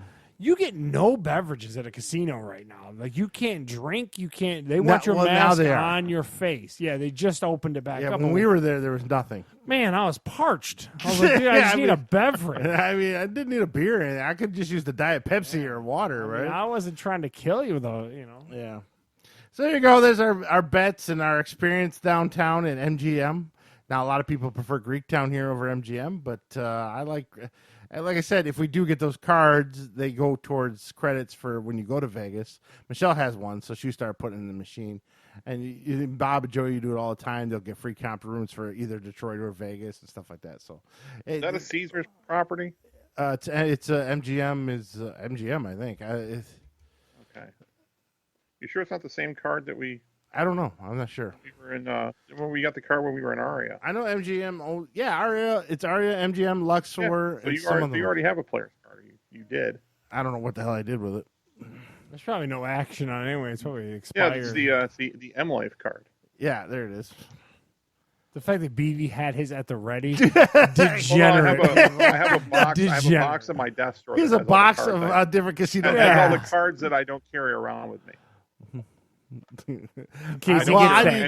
need to go back to around any of the casino cards with me. I need to go back to customer service the next time I'm there and get my card back. Then I don't know what I did with it. Couldn't tell you. Yeah. All right, so I got a couple of reviews for you this week, Charles. I told you earlier in the week I was jonesing. Okay, so we were talking about Invincible. The show is coming out. Now that's a whole run, episode, as far as the comic goes, 1 through 144. Mm-hmm. So I signed up for Comixology Unlimited. It's $6 a month. I get like the first couple weeks free or whatever. And what I want to do is read that series of comics. Now, Comixology Unlimited is... How long will 144 episodes take you to get through? Well, I got through the first 10 volumes, which are about 6 issues a volume. So I'm through 60 of them already. And that took about 3-4... I do an hour or two a day, about 3 or 4 or 5 days. On what device are you reading? I got an iPad or on my browser, during What's your times. preferred way, your iPad? But the iPad's better. It's easier to read on the iPad. Here's your problem. So it's set up like Netflix, right? So I wanted to read the series 1 through 144. Problem is, what I didn't know when I signed up, it only goes up to volume 10. There's 25 volumes of that comic. So up to 10. Where do you get the other 15? Huh? Where do you get the other 15? You got to buy them. So imagine you had Netflix and you're watching Stranger Things. Yeah, and they give you 7 episodes. Wow. And the last 3 episodes you got to buy for $5.99 each. Wow. That's what this Comixology is doing. So they only give you a certain set amount. Yeah. And then after that, either you got to buy the issues or maybe wait and eventually it'll come to the unlimited. Yeah, like so in other words, like seasons or releases. Yeah. And stuff. That's stupid. So that kind of sucked. I was much higher on it earlier in the week. Here's the thing, though, with it. Okay, we live in an age where piracy is rampant because of the internet. Yeah. So you are like, take my money. I just want to read the content. I'm not a collector. I just want to actually know what's going on in it. Yeah. They're almost forcing you to go and pirate this comic book, which you could easily do with Google and everything. I guarantee you could find it. Probably, So now the artist is not for being greedy. You get nothing. Like, okay. So now I'm kind of bummed because I wanted to see how the story ended, and I can't. Now I'm gonna have to go find it somewhere. I had a website where I was getting free comics, but it got shut down. Yeah. That guy Bounce gets it around. To Yeah, something. yeah. So a little bummed on the Comixology. I thought, and now Marvel and DC does the same things. Like you can't sit down and read Superman 1 through 400. You can read Superman 100 This through 120. plot line, Yeah. And they do that, and that's why I don't like these comic book They control the services. content. Yeah. It's inherently the issue with digital ownership in the year 2021. Like, this is why I would never buy an Xbox One S. You know what I mean? Yeah. Like, I don't know why you'd ever want to give them control of all your content. It just doesn't make any sense. Like if iTunes, you want to buy the next AC/DC CD, The and last they only two give tracks, you they only yeah. give you 5 songs. The other 5 you got to buy separately Stupid. at $2 a piece. So I can't recommend comics. I mean, I guess if you haven't read comics in a long time and you just want a couple, is there quick other stories. content you're into at this point? Did you bounce to something different or no? Oh well, I want to do Hellboy, Okay. but Can you get the whole thing of that? no, you can't. You get the first 10 volumes. A volume, they have individual comics in volumes. Volumes are like 6 comics, so I can get the first 10 issues of that. But I know there's more than that. Hellboy's still going till this day, so I know there's. And Spawn was another. I wanted to catch up on Spawn because Spawn's an Image comic. The only ones available are the ones I've read 20 years ago. The first 25. After that, I got to pay. I'm like, God damn it. So the Comixology, just 1 month and I'm done on this one. I mean, if you just want to read random comic stories and you don't care about reading the series, I guess it's good for you. But All right, you're just gonna pirate it. I mean, PDFs are so rampant nowadays, and people love to archive stuff. Yeah, okay. yeah, you'll probably find it out Yep. there. So I can't recommend it. I give it a 4 out of 10. It'd probably be a 10 out of 10 if it gave me a whole series. Yeah. But they don't. Now you get no money. So now I got to cancel that. I've already canceled the WWE Network. Comixology is next. Yeah. So there you go. Now I have I've been working out with Mr. Bergeron, if he's still listening. And I have Sony headsets, wireless headsets. The problem is they're like a leather, not a cloth like these. And as you work out, you get sweaty. And that leather doesn't absorb the sweat, so it just gets like a big pile of Pulls goo. up, yeah. Yeah, it gets kind of nasty. So it's driving me nuts. So I wanted to try, like you have, the Amazon wireless. I got the Alexa Buds, the Yeah. Echo Buds, and I love them. Yeah, and now I've been using those things since I reviewed them constantly. these are J-Labs. What Essentially, are J-Labs? I don't know. It's a company that came How up did with you a search- find them? Amazon? Searching. Yeah. Amazon has them. I bought them from their actual website. Okay.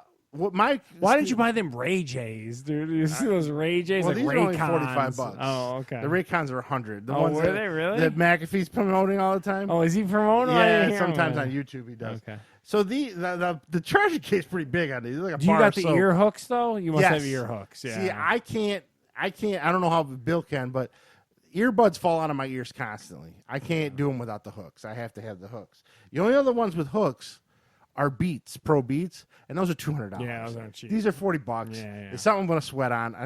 I'm not a big audiophile too. Me Me you've either. talked about it. As long as I can listen to my little bit of my podcast and see stuff. that. I'll put you on the main there. Go for it. Yeah. So they got the ear hooks. They look like a set of Bluetooth headphones. What kind of battery life? What kind of? I've only tried them today, but they're supposed to get 12 hours. Okay. Here's a weird thing too. The hookup to it isn't actually just USB. You just That's cool. plug it in. You don't need a micro USB or anything like People that. have all sorts of. So one of the biggest reviews against the Echo Buds was it has an old USB micro for the connection, and people were just pissed about it. Like, it should be contact free, and I'm like, how hard is it to plug a cable in, people? But they give you a lot of. Different buds, I yeah. don't know if you guys can see that on there. On the main there. Yeah, they give you a shitload of different, and I always have to get the biggest ones to stick them in my giant ear holes. Yeah. But I mean, the sound is okay. It's to me the over-the-ear headphones are always the best. Those Sony over-the-ears are the But best. to work out like that's a little bit cumbersome. And sweaty. It gets Yeah. sweaty. So these work pretty good. The only thing I don't like, and I don't know how your Amazons are, the touch controls. I'm still getting used to them, but Do they I'm have noise supposed- canceling?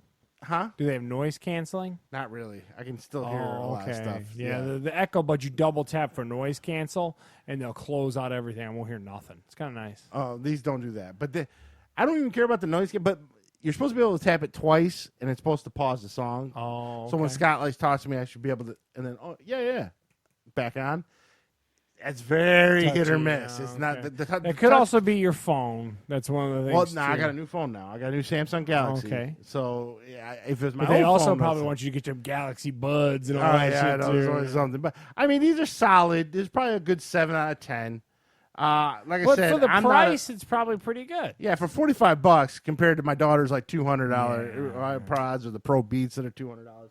I didn't want to pay that much for something I'm going to sweat on and just throw Especially my. for something that if you lose, you're not heartbroken. The other that day too. at the bus at work, I found someone's Apple AirPods. I turned them in. I was being a good soldier and turned them in and really? stuff like that. But yeah, I'm like, that's $200, dude. Like, Wow. so you out $45, you leave those on a treadmill cup holder or something. It's not as much. It's not as dire as those AirPods. Well, I don't see myself taking them out at the gym. I probably just leave them in my ears, you know. Yeah. The only thing I have done, I've left my fucking phone on a treadmill and went over. Oh. I had to come back over. Guys on the treadmill, like, hey, that's my phone. They're gonna grab that from you. Sorry. I want to see if I can find a small MP3 player I can just stick in my pocket with Bluetooth on it. And so just leave my phone in the car. Like a cheap MP3 player with Bluetooth. It's that way if I lose it, I'm only out $40, you know, instead of my whole phone with all my shit on it. Yeah, I get you. I might want to try to find that. I find that when I bought them initially, I didn't have a lot of hope for. I'm using them constantly. I am loving mine. I don't know how. Like, it's one Holly of loves those things that I didn't have for the longest time, and then I kind Now, of have you taken a call on them? I don't call people. I don't know. What's Yeah, going I'm just curious on. how I that don't works know. out. I mean, I tell you the Alexa integration on those Echo, but I don't want to hijack your review of these J Audio or the J Lab audio Well, ones. this says you can do Alexa or Google on these. You tap the left ear Okay. once and just say, "Hey Google" or "Hey Alexa." and it Okay, works. well, that's what's got to Yeah. But like, man, I didn't realize I needed these in my life until I bought a pair, and now I'm Now like, dude, you're I hooked. really need these. These are awesome. When I'm on, the nice part is now, I throw my winter hat over my earbuds are in. I don't hear shit. Like the world is just, I don't care. I just like love it. I'm just checked out. Love them. Bill, your thoughts on earbuds? You like them or no? I've never really used earbuds that didn't have the hook around the ear. Mm-hmm. They just weren't.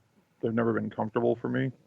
Yeah, I gotta have the hook too. That's why I bought these. They had the hook. So The Alexa, again, I don't want to hijack your review. They got a little like tab that kind of locks them in your ear. There's a tab that goes in your inner like lobial area. I don't know what the word is, but like, and it weirdly keeps them kind of locked in. You kind of put them in and kind of roll them up just slightly, and the tab kind of hooks your this ear. must have the same thing because that's the description. You put it in your ear with the hook out, and then turn it, and it then kind the of hook locks goes it. behind the Yeah. ear and it locks it in. It's kind of good. I was on the treadmill for an hour or 45 minutes, and they didn't fall out or move. So Yeah.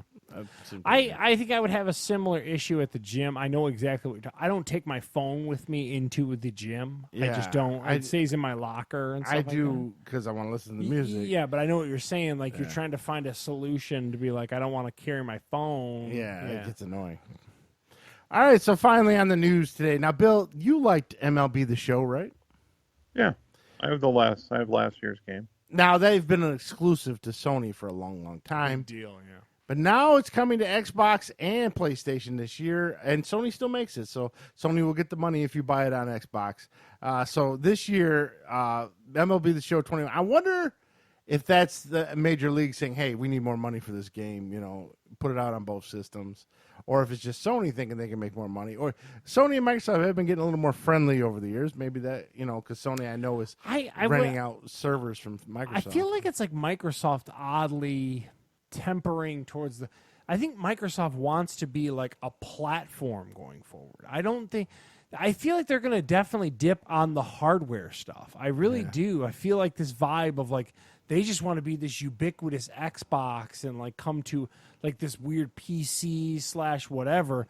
I'll be honest with you. I don't think it would be a crazy wild prediction to say in a few years like you might be able to get like Xbox Glass like on a PlayStation platform or something like that. It's Like funny you I say really it. do.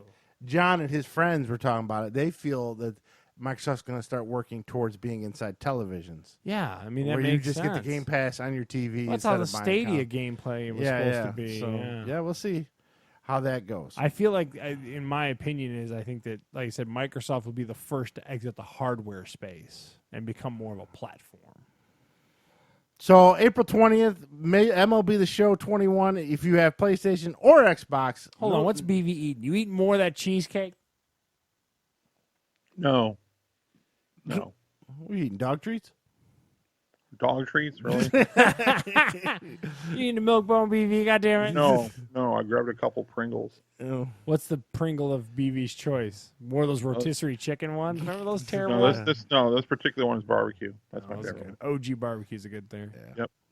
So Charles, you remember G4 back in the day? I love G4. Yeah. Adam Sessler and Morgan Webb and everything else. It goes back to our love of Leo Laporte and kind of that whole Tech TV thing. They're supposed to come back, but here's a weird thing. There's no set channel. Now, NBC, I think, is part of it, so they believe it's going to be on Peacock, but nobody knows right now. And they're going to put on B4 G4. It's on YouTube and Twitch. There are going to be little video segments reminding you of what G4 was, blah, blah, blah. I guess you don't need to remind me. I loved it. I love some G4. of the younger generation, the college generation. What time's Cinematech on? Do we know what time Cinematech Well, the top two on? shows, they keep saying they're going to bring back are X-Play and Attack of the Show. Okay. Those two I love those shows, dude. Probably come back. Some tell me there'll be no Olivia Munn, though. I don't think she'll be on the show. But G4, look there this summer. No announcement on You got to admit network. that like video game programming has got to be, the problem is, aren't they going to be behind? Like a lot of people are saying that. I can just go on YouTube and get current stuff or on the internet. And then, yeah, but like, I mean, if you were to think about like that Spike TV coverage, like later years of E3 and all that kind of stuff, I would watch a ton of it. I don't know, maybe I'm just a dinosaur like that, but I'm way into this, I think, is what it boils down to. We need the Nathans and the Hollies of the world to watch it. Or it's not Fuck those people. I know, but they're the ones that are going to keep it on. Yeah, that's right, Smoochie. Fuck you. All right, I don't care. God damn it, Smoochie. G4 is good. Start watching G4. I don't give a shit about your TikToks and everything. G4 is good. All you fuck nuggets in Subway, start watching G4. No love for the Smoochies. Yeah, dude, I mean, what are you doing, man? This shit's good. I don't know. I got a soft spot for Tech TV and all that shit. I am entertained by it. I used to watch CNET TV with Ryan Seacrest back in the day, dude. Showing your age, man. I don't give a shit. Fuck them kids. Your TikTok. I don't want them to bring Kevin Pereira back. I never liked that guy. I don't give a shit. Bring him Adam back. Sessler and Morgan When are Webb they going to is bring fine. back? Like I said, Cinematech. What about where is what's the one guy's name? Tommy Tallarico, dude. Where's Tommy Tallarico? He's busy making that new Atari system. Oh my god, you know exactly what I'm talking about. Yeah, I know all too. the people you're talking about. Yeah. All right, now also I did go to John's house and saw the new Xbox and thought, well, that's pretty neat. But I ain't gonna be in a hurry to go buy it because there's an AMD chip shortage coming. Now you ask yourself, why is there that chip shortage? They claim COVID and other reasons. No, crypto mines and they're mining ether with those GPUs and all that shit. As soon as they come out, all the video cards are getting bought up by miners. It has nothing to do with chip shortages. Yes. Literally, you can't buy a gaming PC because you can't get the... Again, rabbit holes. I know I'm psycho. But anyway, the point being, they something about the GPUs can do this single mining better than a standard CPU because they went multi-threaded. The multi-threading allows a CPU to do multiple things, right? So that's what makes it good for like a video game or like a program because you need it to concentrate on a bunch of things. Whereas a GPU only crunches polygons for 3D. So basically you take that same crunching and instead of crunching polygons, you crunch this bit code, and that's why they need those GPUs. They make rigs with like 8 graphics cards in them and stuff like that where they're mining with them. Yeah, that's where it's going. It has nothing to do, well, I'm sure there is a shortage because of COVID, but it has to do with the psychoticness of like yeah, but the same chips that are in those video cards aren't going to be the same ones that are in Xboxes and PS5. Yeah, they are. They're AMD. They're Radeon chipsets. They're NVIDIA chipsets. They're the same. You would things. think that the supply for the consoles would be different than the supply. It comes off the same Chinese line, Steve. Oh, you man. and I both know it. Oh man. Yeah. So there you go. Don't be in a hurry for your new system is the moral of the story. Yeah, that's true. So it might be a while before you get your hands on it. Of course, there's always scalpers. Doesn't matter because there's nothing to play on it anyway. Yeah, that's true. There's always scalpers. Now, finally, Bill, it's back. Not yet. But it's not. An EA developer has posted that college football will be back in EA Sports lineup probably by 2022. They have the license to over 100 big-name colleges Now, they never mentioned NCAA, so apparently they don't have the NCAA license. I don't know how this works. Yeah, how does this work? There's other licensing firms you can be part of, and they're about the roster. They are not going to be super detailed. So essentially, say Alabama's quarterback is a black quarterback who's really good. In the game, he might be a white quarterback with a different number. So they can't have the rosters the same. So they're going to There'll be no likeness intentionally skew it, is what you're saying. Yeah. Now, Alabama's still probably going to be a 90 overall, but the actual players are going to look different. But they're letting users update and do anything they want to the rosters. So Joe Bob, who runs Operation Sports, will post his rosters, and then me and Bill go get them, and we'll have the realistic rosters. Wow. So it's kind of a loophole. So they can't get sued because it's not the kids' likenesses. But is this worth it to you guys? Fuck yeah! Are you crazy? I will punch you in the face for college football right now. Just play the Madden, you psycho. No, goddammit. There's no difference in that. There's tons of difference. What? I just can't believe how you just went off there. I mean, yeah, it was a great game, but dude, fuck you! I'm taking Notre Dame. It's only Notre Dame's ever going to win a title. No, don't say that. We got it back. Bring it back, motherfucker. There's a reason why NCAA 14 for Xbox 360 is still $70 right now. You're looking through rose-colored glasses on what you think this is, because it's literally going to be Madden with a college skin on it. Is all it's going to be. It was always a little different. This is this seems like the modern day original Bill Walsh, where you just had Michigan with no actual freaking they have the licenses for. There's a weird Alabama ties. It's just they got to figure a way around the players is what they're trying to do. They have to have. Okay, they're going to need to have at least the entire Power Five for this to make any sense. Well, they said they had 100 teams, so I assume that's all the Power Fives in there. Well, yeah, but what if they have? You might not have Coastal Carolina. What if they have two or three schools that are in each major conference that they don't have? Well, that's going to suck. What if you can't get them independents? Yeah. No Notre Dame. Notre Dame, then I'm out. Why are you guys pulling your pants down, shitting all over my parade? Because you're gonna have to do this. I can see many hours in Steve's future of you manipulating rosters. Goddamn going down this whole rabbit hole. I'll be like, listen, Bill, we got to download. Man, I even put the wrong link on that. It goes to a. Who did the notes this week? You degenerate. I know. I must have fucked a lot of stuff up, but this can't be. I just unless they get the full ability to use right, and they pay the money, it's not going to be what it was. Steve would agree to disagree with you right now, BB. I think, but it won't be, and you're going to be. You're going to be utterly disappointed, yet you're going to find some way to put a happy spin on it because it's better than nothing. And you'll be right. How is it different? I need you to lay out how it's different to me. The coaching carousel right there. That makes it all worth it right there. You start off as an offensive coordinator and it's on a shit team, and then as your team gets better and better each season, you'll get offers from Alabama to be a head coach and stuff like that. I don't know why Madden doesn't have that. I have no idea why. Number one. Number two, yearly awards that actually mean something like the Heisman and shit like that. Or how about rivalry awards, like when Michigan plays Michigan State in the Paul Bunyan Trophy, and you got a trophy case that you can fill that out. Awesome shit! None of that shit's in Madden. College football. College rules, 1 foot in. Motherfucker, you don't have it. It was the undisputed king of sports. What if it destroyed Madden? Yes. The last few years it was out. Yeah, it did. Rose-colored glasses. I think. No, it was better than Madden in the last 2 years. What if I stopped playing Madden and was just buying college the last 2 or 3 years it was on? Yeah. What if we do a DLC for $25 as an add-on to Madden? But you can have still the same gameplay? Then no, I don't want it.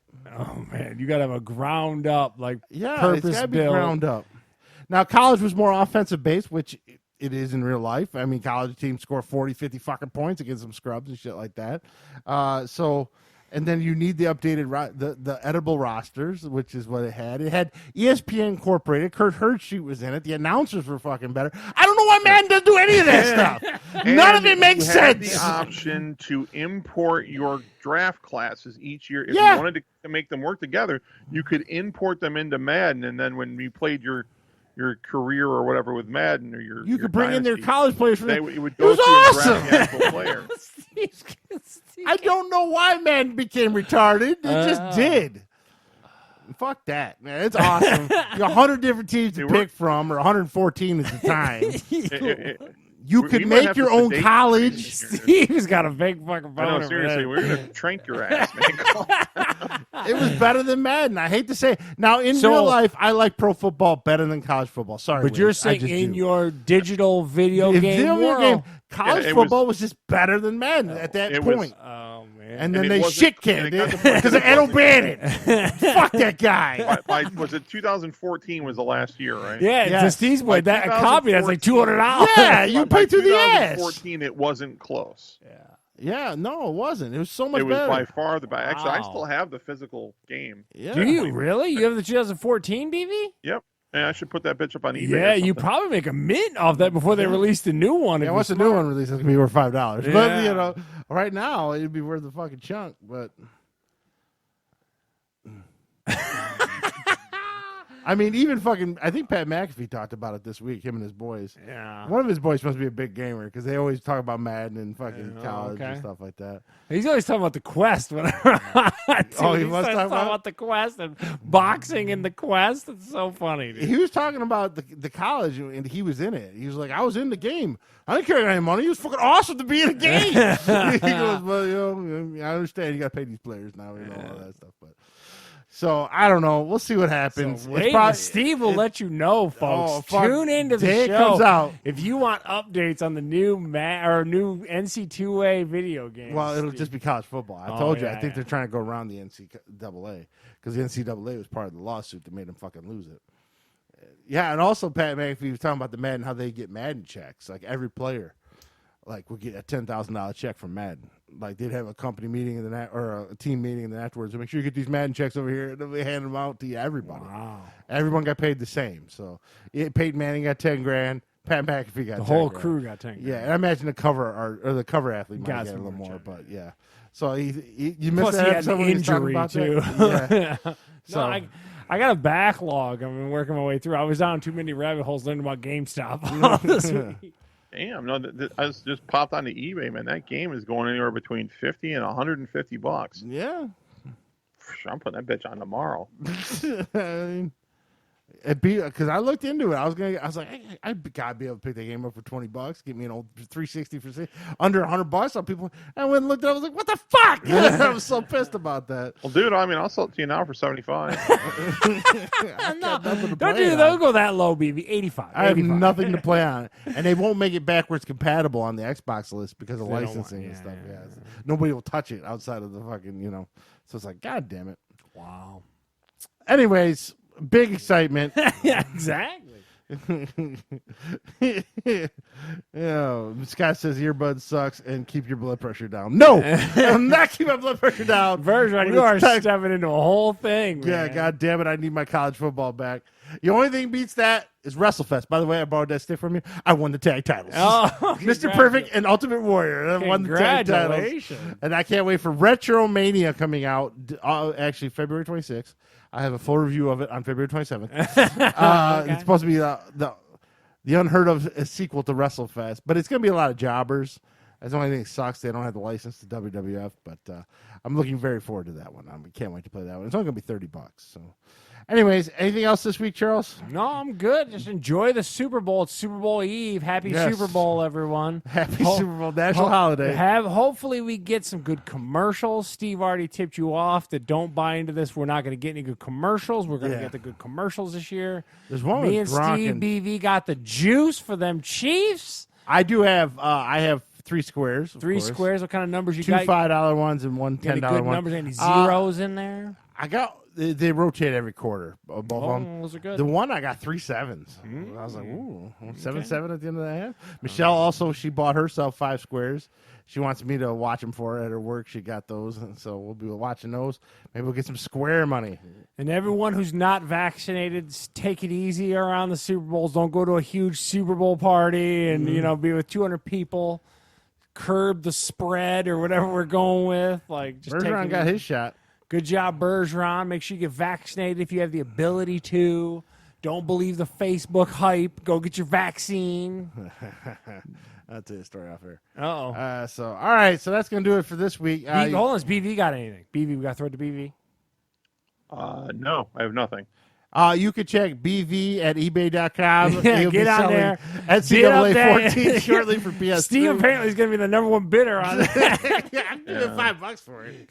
I had nothing to play it on, so I'm like, what am I going to do with this? You take my PS3 home. You do You it. still have that? It sits right there. Does it even work? Yeah, works great. Oh, I got my 360 in the basement in the original box. Oh, jeez. Did it overheat while I was in the box? No. Oh, no. It is a new one, or it's an updated one. I still have my PS3. I still have the box, all that stuff. Well, you for could just play the game. Steve has to I could actually. It's still connected in my office in here. Wow. I haven't disconnected it yet. My PS3 died.